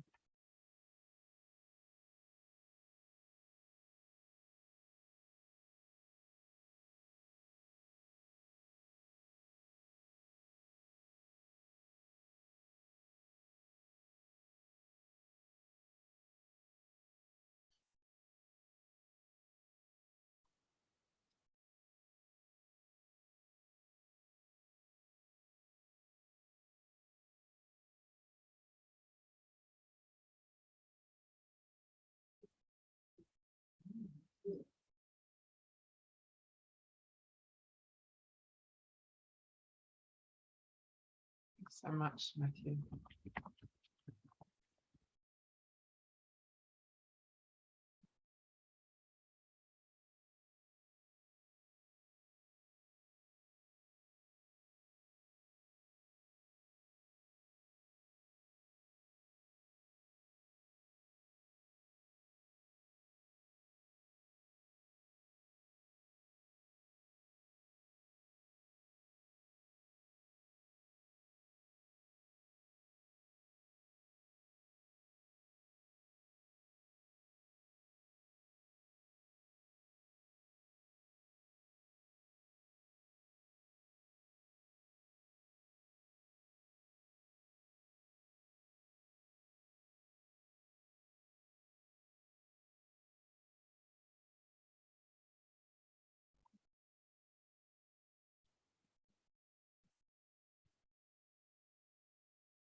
Hey, Kit. Hey. I was just in the breakout room with Yep. Wendy. Yep. Just Wendy. Which one did you want us to look at? Number 3.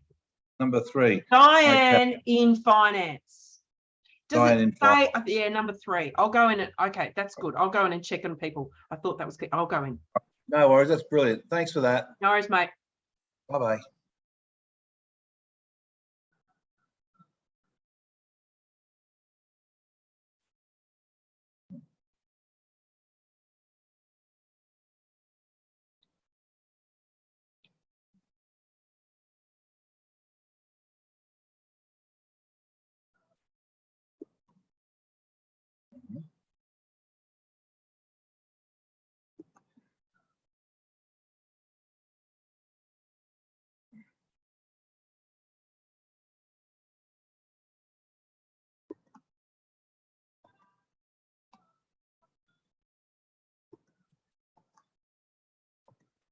Oops.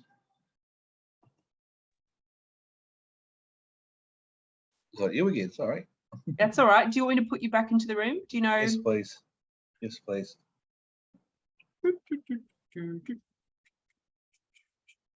Oh, hang on, I think I might have it. Oh, I might. I wonder if it's this one. I might just try and click on this. Yeah. I'm gonna try. I think it's this. I think it's this one. Yep. It's a Google one. Yeah, I'll click on it. Thanks. That's all right. Wendy, are you there? No. No. Hang on a second. No. Okay. Just stay there for me for a second. No worries. No. worries. Just stay there. I'm just moving now. No. All right. Do you Okay. have it in front of you now? I've got join. Yep. Hit that. Okay. Click on join. Okay. Yep. Thank you. All right. Bye.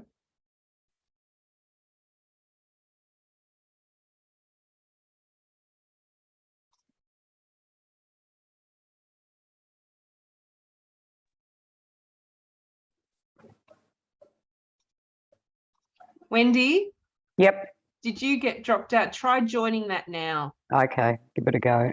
Yeah. And you're doing Diane Finance.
And we're back. Okay.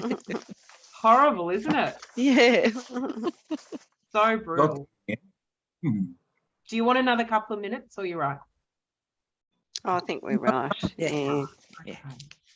So really good conversations that I heard. I've resumed the recording.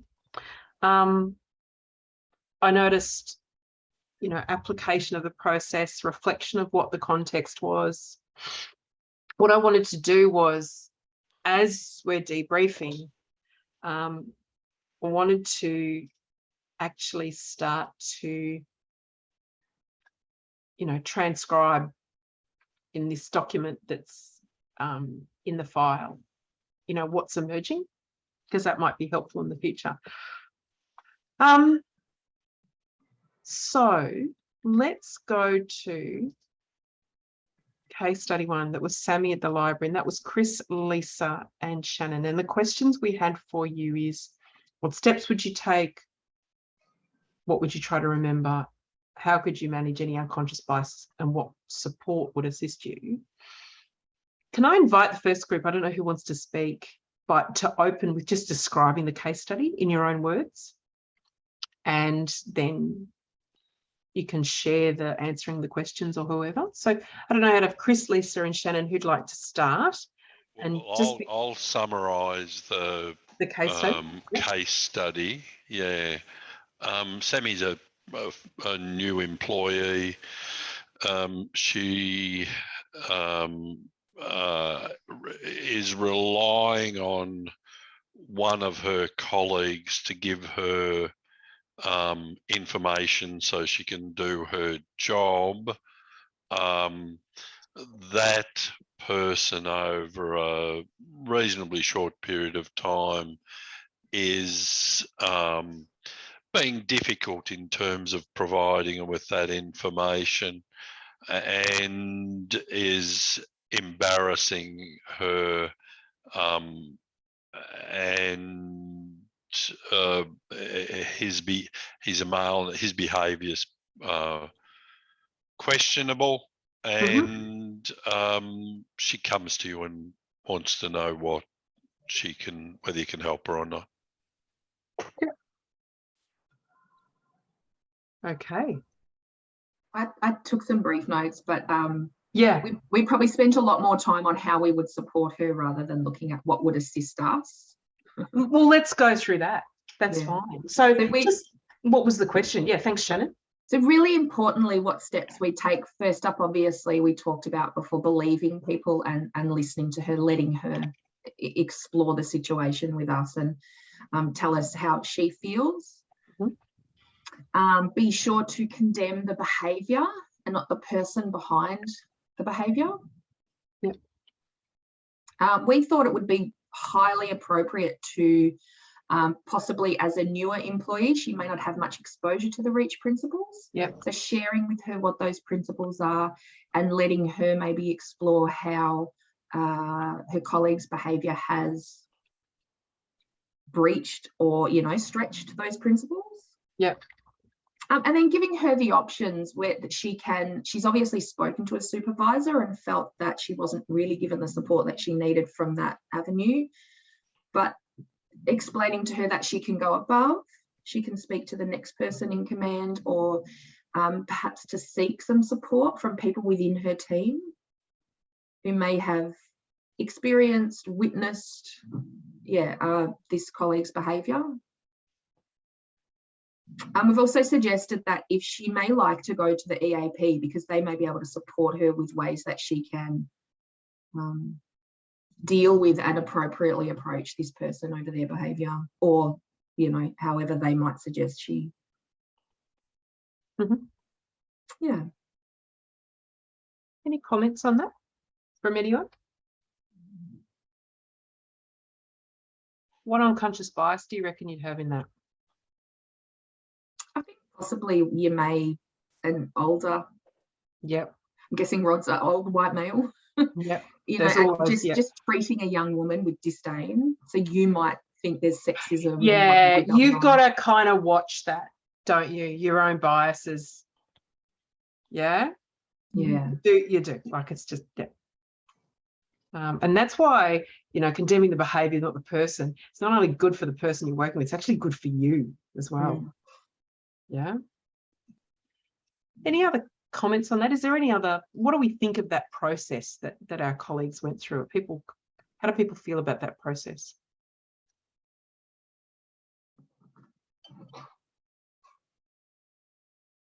Any other options? Yes. Terry, yes. It made me remember quite a few things that I went through back in the beginning of my time at the City of Greater Dandenong. Yeah. And being new, you don't feel you can speak up, and particularly if the person's a lot older, and people, oh, that's just how they are, and all that sort of stuff. Yeah. It's very brave to speak up and say something when you're dealing with someone who's been there a long time and has a lot of power. So, Terry, you recognising that there are barriers that people have in our workforce depending upon their level of experience You can be quite fearful. So it puts barriers in front of disclosing. Yeah. I think it's also important to give her the expectation that there may be other people in the group who are perhaps been around longer who may well be supportive. So that may well give us some Chris, comfort. I think that is a really wise and insightful comment, that often when people disclose, it's very isolating. It can feel very lonely. My father, who was a small business person in country Victoria for years and years, often used to say to me, "You're thinking it, probably something else, someone else too, right?" Yes. But isn't it true that we can often feel isolated? You know, but again, it's that balance, isn't it? You don't want to sort of say, "Oh, everyone thinks the same." Yeah. What question, Chris, could you ask to maybe reduce that isolation of that individual in that moment? What would you do? I would just say, look, is there anyone in the unit you feel comfortable in just talking about this too, just as a friend? Yeah. Not it's try give her the impression that maybe this is suggesting what you were suggesting, that other people may have observed that, and you might be able to you might find that other people in the group are feeling the same thing, and that they may well, by talking to them, you may well be able to find maybe a group solution to this question. I mean, it's going a bit too. You've got to be careful of the risks there. But and you it can might always be hint. and there's subtle. risks. Yeah, there's risks that might escalate. I mean, sometimes just even asking the question, do you know if there's any, this is not trying to excuse the behaviour, and you've got to find the right moment to kind of, is what else is going on in the department at the moment? Not trying to excuse the behaviour, Sammy, but can you give me some more context about what's going on in the department at the moment? So you're being very explicit the whole time. Yeah. Brilliant. So what I've got from that is you took, believing the person, giving people what I call space. And that's often really hard in our busy lives, is to stop. One of the things I really like about the Are You OK campaign, do you know that one? Do you know Are You OK? I don't know if you've looked at their free resources, but one of the things that they make people do who are asking the question, are you okay, is to stop and give time. Yeah. So I like that recognition. Clearly that resource and that step process of our watch of believing the person and don't condemn the person, but the behaviour resonated. I really like that you went to the reach principles to give yourself a way of exploring or allowing the person to explore what was going on further. I thought that was really, a lot of dexterity in that, but it's going to the source as a source for you. Explaining the options, the EAP, of course, that's there. And often people go, oh, the EAP. Yeah, use it. Those people are experts at the end of the line. That's what we pay for. They are really good at what they do. You yourself have got to give yourself time to call them up and use it. But I like the fact that you, and Terry, this resonated with you. We've got to recognise that the barriers that people have in front of them when they make disclosures, in this case, someone who's new, right? And that isolation. Thank you so much. Now, we had Louisa, Sally and Terry talking about TED in social planning. Yeah? Oh, I see some notes. I love that. I love that.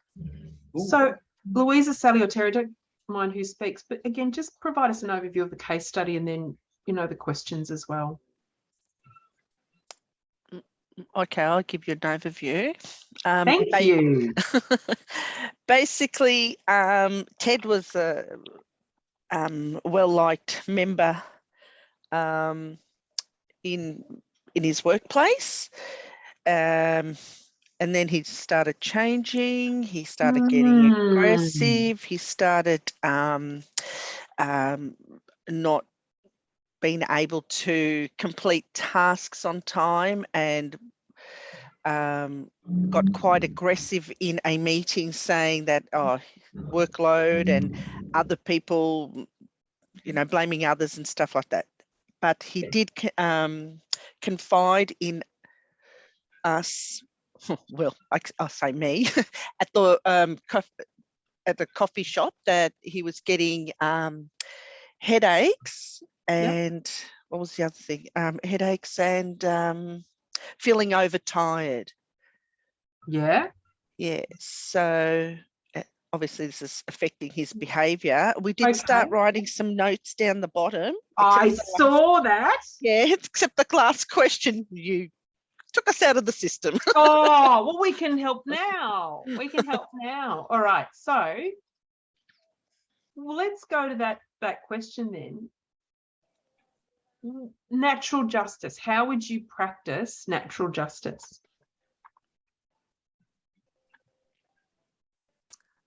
Well, first of all, we were discussing that we'd listen to him without being biased or judgmental, and just sort of thinking, okay, he's obviously something's happening in his personal life, or for his behaviour to change so much. What else did we write? I can't remember now. Girls, hop in. There was there was a couple of things going on there as well, and so at the end of the case study, it talked about how he was in a team meeting and there was some inappropriate behaviours basically that occurred in that meeting. Yes, there were. Yep. So it says here, at a recent meeting, the project team formed to provide input to a new parent and child community health service. Ted was late, and the presentation he was asked to give was not complete. So he arrived with a piece of work not being done, and the implication is that it's quite counter to his reputation. That's, isn't it? Yeah. Yep. Ted grows defensive, complains, workload, starts passing judgment, other colleagues. That excuse provided. So there's no disclosure here, is there? But as the appropriate behaviour, you have observed an action. Yeah. So one thing we discussed was, acknowledging the unconscious bias, because obviously talks about you quite, respect Ted and know that he's a very capable and competent worker. And you can see obviously that he's having some mental illness troubles at the moment. So you're aware of that. So I think when it comes to the behaviour that occurred, it's important to pick apart and not just excuse what's occurred. Yeah. So Sally, I might just overlay here if that's okay. Sure. Whilst it's not disclosed, he hasn't come up to you and say, I've got a mental illness. The way that this case study's been written is that he's displaying symptoms of it, right? So he may not know that that's what's occurring. He might have had a loved one recently pass. There might be a whole range of things here. Yep. And it seems from the way it's written that we're friends with him, so we go and have coffee. There is a relationship. Yeah, there is a relationship. Yeah. So I thought, we all thought it was important to look at that bias and see that there's probably two things to look at there. And one being, your second question there is there a role for you to be a bystander? I thought that was good because referring to the slide that you had previously about the bystander options, I think, for the role of the AWB rep to be taken seriously, you do need to acknowledge that that behavior in that meeting wasn't appropriate, and you know, the one option. So you could either be direct about it, or you could be discreet, or you could also go and ask those colleagues if they're okay afterwards to acknowledge. Yeah. Does the pathway give you options here?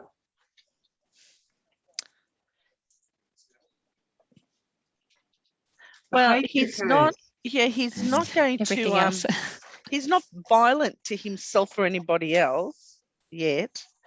But so if we follow this, don't we, Louisa? We go, the behaviour occurs. Yes, there is a behaviour that's occurred. Yep. Was there violence, serious harm, or misconduct? No. No. Great. Yeah, great. Speaking inappropriately, probably counter-reach, right? So we go to A. Now, I don't know if you can see this on my screen, but if you've got it in front of you, it's very, very small. Is it personality or interpersonal conflict? The behaviour, it seems to me that it's A, doesn't it? Yeah. Yep. Yep. So the option is self-management or a supported informal approach. And if you go down to the bottom, if you go to the columns, you see that there's a couple of columns there, self-management or seek support, self-management. And you can see it describes what it is, who's involved. Cup of coffee. You okay, Ted? What happened in that meeting? Yeah.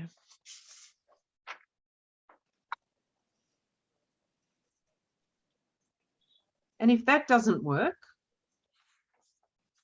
you can go conversation, or you can go to point B. But I think so does that make sense? Yeah. And I think, again, testing the application of the process and your own way of working in this collective environment is going to be supportive of you, because the other thing is you're going to need space to reflect on what you're doing, because you can see the load, that's occurring to you. So I just go back here. You in your role, that the trigger is there, and I think you're right. You can care. Yeah. But what support would you need to help Ted is those referral options.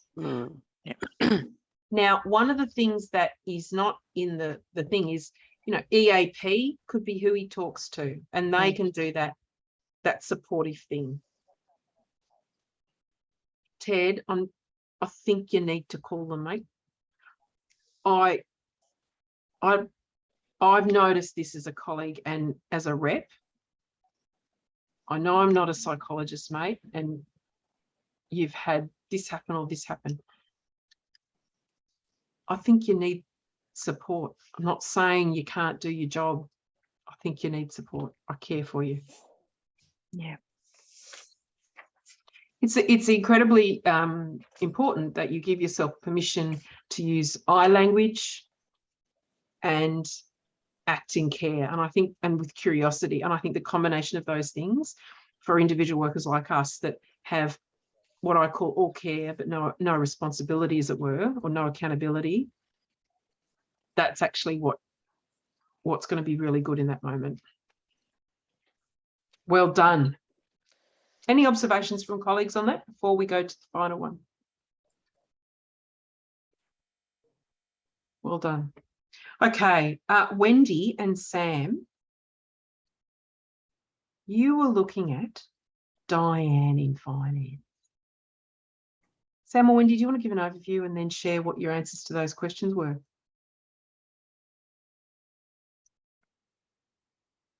Sam's frozen, Wendy. I think you're going to have to kick it off.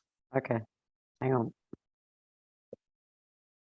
Yay, there you are. Okay, yeah, Sam's having some Yeah. in and out. Sorry. Yeah, I Oh, can hear you back. now, Sam. There you are. Sorry about that. Sorry Don't about be that. sorry. Don't be sorry. Do you want me to go, Wendy? Or, Yeah, go and I'll chip in. Myself and Wendy, we got Diane, who's a finance. I think she was a payroll officer by memory. Yeah.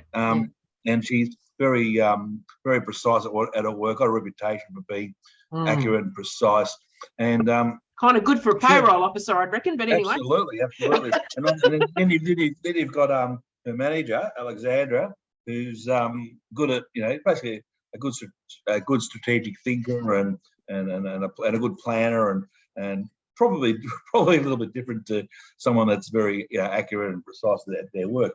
And obviously there's some sort of, I guess, a personality clash there. And Alexandra is Diane's immediate manager, isn't she? Yeah. Alexandra is Diane's immediate manager. So you got Diane, who's the you know, the detailed one, and you got Alexandra, who's the manager, who's more strategic and open thinking and you know, like more knows people in the organisation, and it looks like it was a bit of a personality clash. And looks like it was in the office, and it was quite loud. And Diane, at the end of the day, she really wants to just get this sorted and move on. Really doesn't want to sort of go any further with it. Really. Yeah. I suppose I should look at our questions. We had a look at visit the questions. Wendy and I were talking about maybe getting the best way to step in would be maybe perhaps you get Diane and Alexandra to have a private meeting and just nut out their issues and try and work it out that way. The other thing we spoke. Yeah. So the other thing we spoke about. Just before you move on, so certainly one of the resolutions is try and get the parties to resolve themselves. But the person involved, and Sam and I talked about this, needs to be comfortable doing that, particularly when there's a power imbalance. So it can be a suggestion that people go and, you know, have a chat and try and resolve this. Diane wasn't comfortable with herself, in fact, that she had raised her voice, as, you know, in helps, frustration. doesn't it? Yeah. Yep. And probably felt it was important to address that with her supervisor. You know, that was a frustration. Often our voices raised, there's no doubt about that. But you know, just reiterating that Diane would have to be comfortable doing that, given the power imbalance, because you're not colleague to colleague here. So the other thing we spoke about was the other thing we spoke about was in what capacity are we going to be engaged? Are we going to be engaging as a union rep, a health and safety officer, or just purely a contact? And I suppose there's got to be some clarity there to manage this conflict if we get involved. Yeah. Sorry, talk to me again about that again, Sam. The clarity of the conflict. What the clarity. Okay. In what sense? In what capacity are we being involved? Are we a union rep? Are we health and safety officer, or are we just purely a contact? So we need to have some sort of clarity as to how we, you know, try and manage it. If you put frozen again. I think Sam's frozen again. Poor thing. But can I just go back to the comfort of the person? I think that was a really important point you made, Wendy. That the reason we need space is to actually give a sense of, well, we could do this. How do you feel about that? We could do this. How do you feel about that? We need to be open to the idea the person might not make a decision at that point. Yeah, definitely. Now, Wendy, when would that be okay and when would that not be okay? Hey, Sam. Sorry, I just No, that's all right. We're just asking Wendy a question, just to reflect, you know, that if you're checking with the comfort of the people, it might be that they can't make a decision, but are there situations where that might be okay and might not be okay? Well, it's about how safe a person would feel doing that is key. And you're right. You would lay out what the options are. So these are the options. These are the options that council talk about in its processes, and they're there. And one of the ways to resolve, particularly around things like what I might perceive as bullying, because often the organisation does not perceive it as bullying, and that can be problematic for the person disclosing. Yeah. But, if a person feels safe, and often people do, Yes. but just as often people don't, particularly with the power imbalance. Yeah. Thank you. Well, sorry. No, damn, don't you be sorry, Sam. I don't want to. Sorry, I just careful to jump out. Yeah. The other thing we spoke about was what Wendy actually mentioned in her experience and having been involved in this sort of process for many years, is to talk to another one of her contacts that she trusts and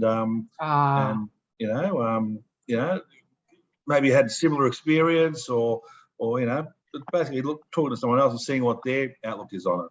I think that's really good.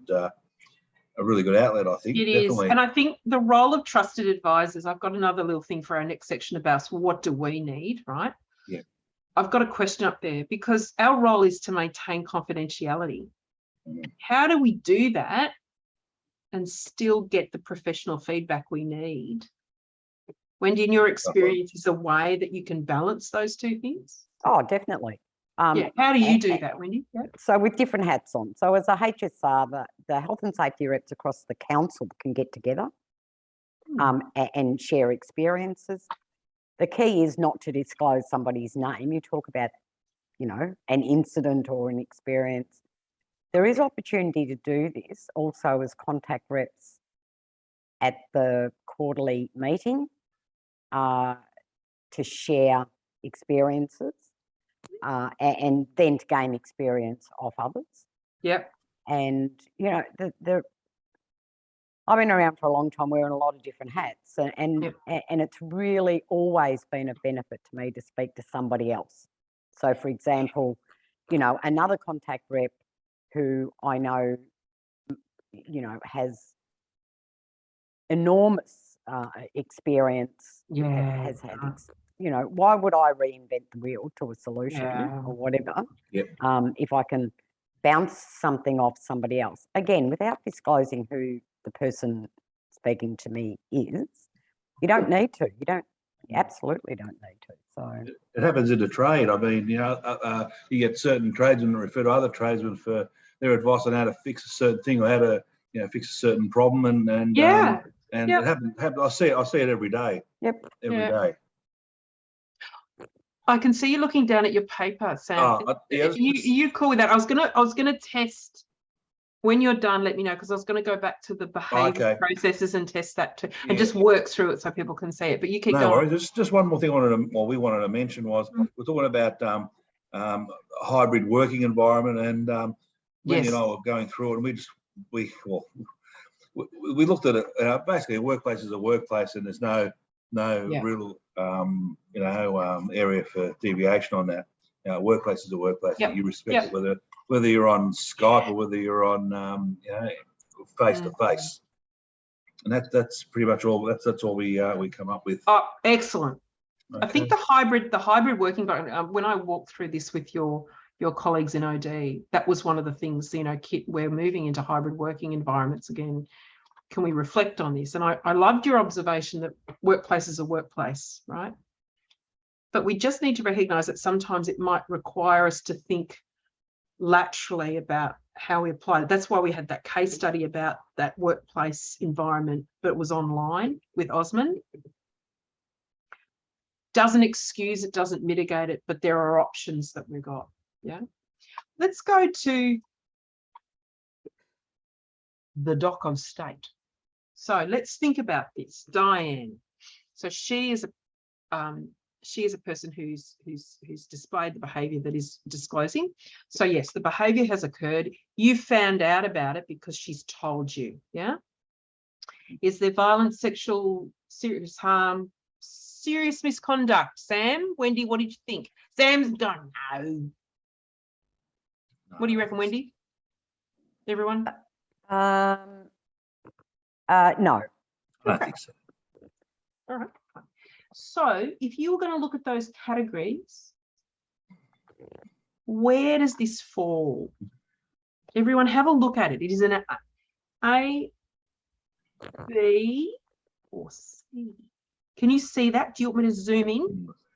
I think self-managed. Yeah. It's a disagreement. It's a power imbalance. So does it fall in Yeah, here? look at this one. What do you reckon, Wendy? Because you observed this. Oh, there's certainly a power imbalance, but that Yep. doesn't stop people going back to self-management, a cooperative conversation, because Okay. it depends on how secure you feel in your job often, how long you've been around, how well you know that person. Just because somebody's your boss doesn't mean that you can't have an open and honest conversation with them. Wouldn't stop me and wouldn't stop many people. Yeah. And I think one of the things often that happens, Wendy, I really appreciate the way you checked the assumptions. One of my many failings is I assume that people see the world like I do. It's not the case, is it? My level of experience, and indeed, I think, Wendy, I'd say your level of wisdom in the world is not something it's got something because we've got older. Yeah? Yeah. Someone before recognised new worker. Yeah. But if we look at this, you see it says when option A has been tried unsuccessfully. Yeah. And if we go down to the table, which I know is really small, right? You can see that it's got down here facilitated discussion as well. It's got the challenges and benefits you can work through, but you've also got, oh, look, Wendy's there. But you've also got other people you can call upon. And if you go up here, it describes what it is. And if you look at, oh, hang on, it's appropriate if both are willing to have the conversation.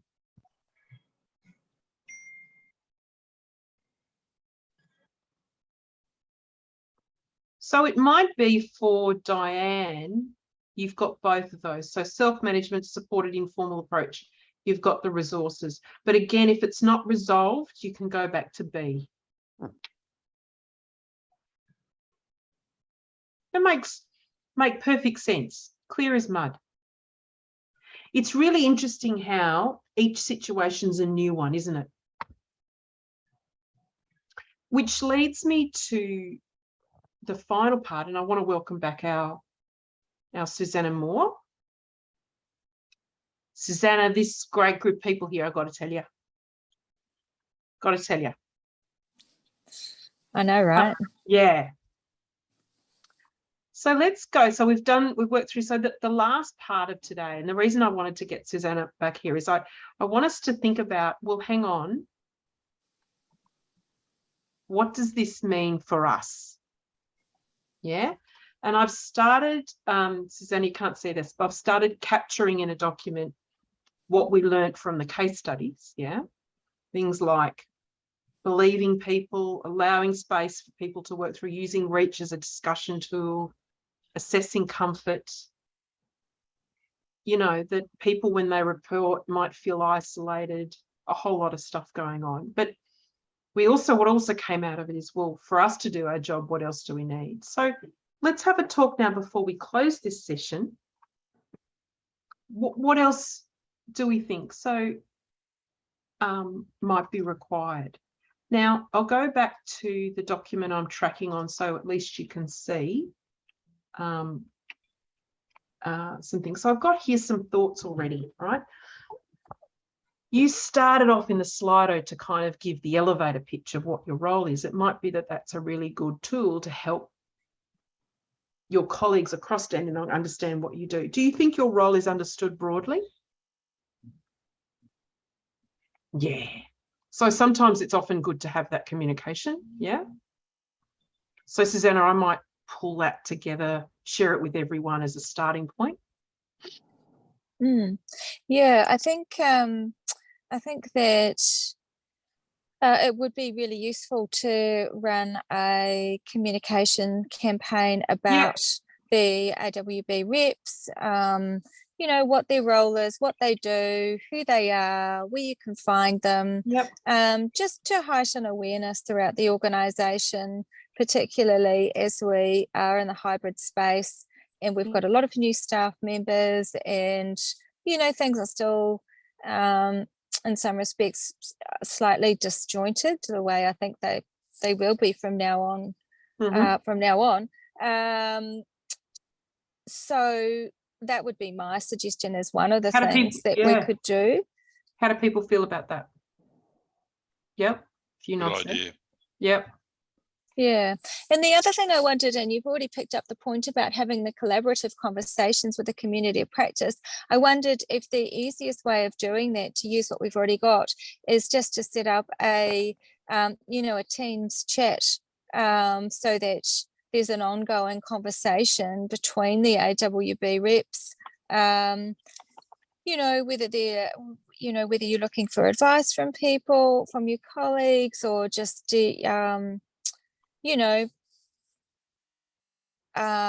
posting useful things that you might read, resources that come up. And of course, that leads me to the important role of EAP. Of course, there's always the role of EAP in that if anyone, well, obviously, if you need support, then it's a free and confidential service. But if anyone feels that due to the nature of their role as an AWB rep, they might be dealing with a difficult or distressing matter and need extra sessions, so there'll be absolutely no problem with that. Just contact me or any member of the OD team, and we'll make that arrangement. We don't need to know details, that remains confidential, but if anyone feels as though they could do with extra support, just please let us know. Yeah, seeing some nods. Yes, Sally. I just wanted to find out where to access the OD fact sheets. So I was just having a look on the source and I can't actually find them. So there's like those ones, the cooperative conversation, facilitated discussion and mediation, etc. Yeah, they should be linked on the appropriate workplace behaviours page, but if they're not linked, then I guess that's come about through the move to the source, and we're still finding out that things that we thought we had linked might have fallen off, or something's happened. So if they have fallen off and there's no link, or the link's not working, then I'll revisit that, because they are really useful. They are really useful, very practical, very pragmatic fact sheets that we put a lot of time into creating from the experience that we have had in supporting staff members going through difficult times. Yeah, okay. I'm just looking at that website page now and I'm not seeing them there, so it's probably as good to have a look. Yeah, fantastic. Yeah. Thank you for bringing it up. The other thing that came up too in our is, I see people saying, the Teams chat. There was an ongoing thing that kept coming up about having what I call collaborative conversations. So, in a hybrid environment, you can get on Teams and have a meeting, and maybe someone can share an example without breaching confidentiality, a bit like we've done today with case studies, to sort of test things. The other thing that came up was the role of trusted advisors, about speaking to people who have had experience. And I guess, Susanna, in your view, thinking of the policy, the confidentiality and the role, would you see that with OD in this environment with these individuals? Sorry, can you just unpack that a little bit? Yeah. So one of the things that emerged is, as we were doing this across the role, that issues can come up that might be curly, or that we might find personally challenging, a bit of emotional labour. There was some reflection that sometimes you can go to people who have had a lot of experience to debrief. Now, clearly the EAP is one, but are there other people that the policy of a rep is comfortable with people going to? Is that okay to do? Oh, absolutely. Like Yeah. anyone in the OD team would always be happy to have a conversation. Don't need to disclose names or, you know, any identifying thing. Can talk hypothetically, but yeah, we're always happy to. Yeah, because the other thing I should say is that we do that. We do that with ourselves. I think that there's never an expectation with, I guess, with any issue in the workplace that one person alone is always, you can always come up with the best answer. And I think discussing what might be the most useful or appropriate strategy, particularly with someone who's had a similar experience, can be really useful. Just to bring it back to context, and maybe I'm misunderstanding, Kit, I think this was more about one of the responses we put back, or I certainly put back, was about speaking to another contact rep as that debrief support. Yep. To get support from. Sorry not about just, that. Thanks, Wendy. you know, Yep. so it's not just sure. OD as a resource. It would be speaking. So, you know, I might go and sit down and have a coffee with Chris, for example, and run an issue by him, not identifying the participants to that issue, but merely to you know, to pick his brains, you know, somebody that, and so it shouldn't just be limited to reps talking to OD. It's about other people in the space. Yeah, I absolutely agree with that. I mean, there's a lot of experience in the room in terms of supporting staff, and yeah, I think that absolutely should be capitalised on, very much so. Brilliant. So, colleagues, what I've got down here is a whole range of kind of ideas here, and what I'd like to commit to doing is building some sort of statement, sort of pulling these down, maybe giving a kind of a, this is what emerged as moving forward. But I'm hearing yes to Teams chat, yes to collaborative conversations with the collective, perhaps that could be combined, says someone. Absolutely. EAP, we're going to check the source and the fact sheets. And Shannon, thank you so much for that link that you've just put up there too. And this offer from OD to do a communications campaign within and across the organisation to help people understand, you know, what the go is. How's that? And I'm happy to prepare a draft and circulate it to all the reps too, to make sure that it captures what you've discussed and landed on today. You know, whether there's anything you want to add, all those sorts of things. So that I'm just saying I'm happy to do that if it helps. Yeah, absolutely. I think, yeah. Well, I'm going to provide a report back to you, Susanna, so that'll be too bad. I can see Terry and I can see Chris.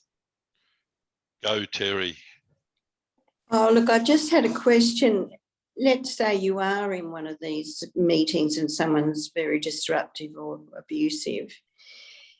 Wouldn't it be appropriate just to say something in the meeting, and you'd have to be careful, I imagine, how you do it. Is there a way that you should look at it, or should you wait till after the meeting? Yeah, so are you relating onto some of the case studies that we talked about, Terry? Yeah. Yeah, like with Ted, if he was disruptive.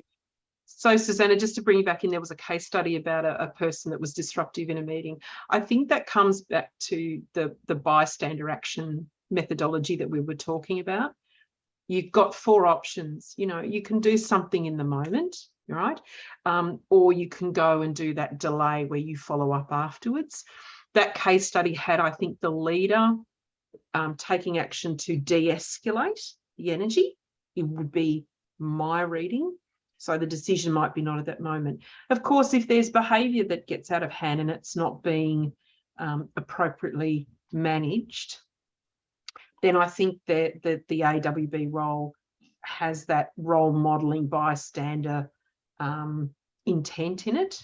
But certainly I would say Susanna's never going to ask you, or OD or the council is going to ask you to do something that puts you in danger as well. So I think you're making a judgment the whole time about what's appropriate and what's not. Unfortunately, there's going to be no hard and fast rule I think, on that. What you're capable, what needs to be done, what's the context, what's the environment, what's your best skills, and reading of what's the best response, unfortunately, Terry. That's okay. Chris. Just want to raise the issue of how we work together as AWB representatives. I'll just make the observation at this stage, we get together every 3 months at what's been variously named as an EEO committee, a workplace behaviour committee, and I think what was the other one we were called at one stage? We were called a intervention group of some sort. I'm just wondering, because that's 3 months, it's every 3 months, we don't have an opportunity to build I suppose a profile as a group, and if we're going to advertise the availability of us as a working group, I'm just wondering whether we need to just have another get together a bit more often, maybe once between the 3 monthly EEO meetings, to just talk about issues amongst ourselves, so that there's some sort of formality to it, rather than sort of letting it go and waiting for 3 months until you raise it, or taking the responsibility of going and talking to an individual. What do we think, crew? For me, that'd be up to yourselves. Well, Chris has been, around, the organisation, and knows sort of what's going on, and finger on the pulse, I guess. So look, if he sort of sees a thing, that I'd be tending to go with someone like Chris, and your Wendy's, those sort of people. So definitely. Can I make a suggestion? About anything formal. I'm talking about an hour once every 6 or 8 weeks to mid-term between the EEO committees, just for it to get together. And if it works, it works. If people find it useful, we continue on with it. If it doesn't, it'll die a natural death. Yeah, sounds logical. Susanna, you were going to make a suggestion, I heard. Yeah. Oh, I was just going to say, like, I would have thought that the Teams chat, you could work out whether people have got stuff going on, and it would be useful to meet or not, rather than have a meeting for the well, I mean, I'm sure there's always going to be things to talk about, but I'm sure you can decide whether people have got things that they would like to share with others. Yeah, that's the advantage of having the Teams chat all the time, just being able to have that keep in touch function. Yep. I think there's a warm regard for ongoing collaboration and sharing as a team across the council, and as someone that actually that's part of the way that our sector works. If there's any encouragement that I can provide for you to do that, then I absolutely would. I think it's good for well, if it helps, I think it could be good if people, really felt supported. Yeah. Because I think that there sometimes might be there could be a feeling of being aloneness in the role. Oh, yeah. Yeah, I agree. And maybe a bit sort of isolated. So if it helps to have a more regular touch base. I'm happy to set something up, and if people want to come to it, we come to it, and we'll work out an agenda as it goes along. And I'm talking about once every sort of 6 weeks. Yeah, I think you're both right. I think isolation's is something to go. Wendy, I know you need to go. Thank you so much, and we're coming up till time. Terry, is that a legacy hand? Let's see. Oh, that's all right. No, that's fine. Colleagues, can I encourage you please to complete the post-program survey, which I'll send out again. Again, that just gives us calibration about if this information's been helpful. But on behalf of WISE, I just want to say a huge thank you for today, for giving up some of your time for this training session. And thanks, of course, to Susanna and the team for their collaboration on co-designing today too as well. I think that's all. Susanna, I don't know if you just want to close out, but brilliant team, great collective thinking, great working. So thank you. Thank you. I just wanted to say thank you, Kish. Thank you, Kit, for running the session today. Can see that we've already got some great feedback, so that's wonderful. And thank you, team, for being AWB reps. That's awesome. And you know, shout out to all of you, and always come and see us if there's anything you'd like to discuss. But thank you. I hope today was really useful. Was, thank you. Yeah, thanks, Thank Kit. you, That was Kit. Take fantastic. care, everyone. Thank you, Kit. Take Thank care. you. See you soon. Thank you. Bye. Bye. Be Bye. well. Thanks, Bye. everyone. Bye. See ya. Bye-bye. Thanks.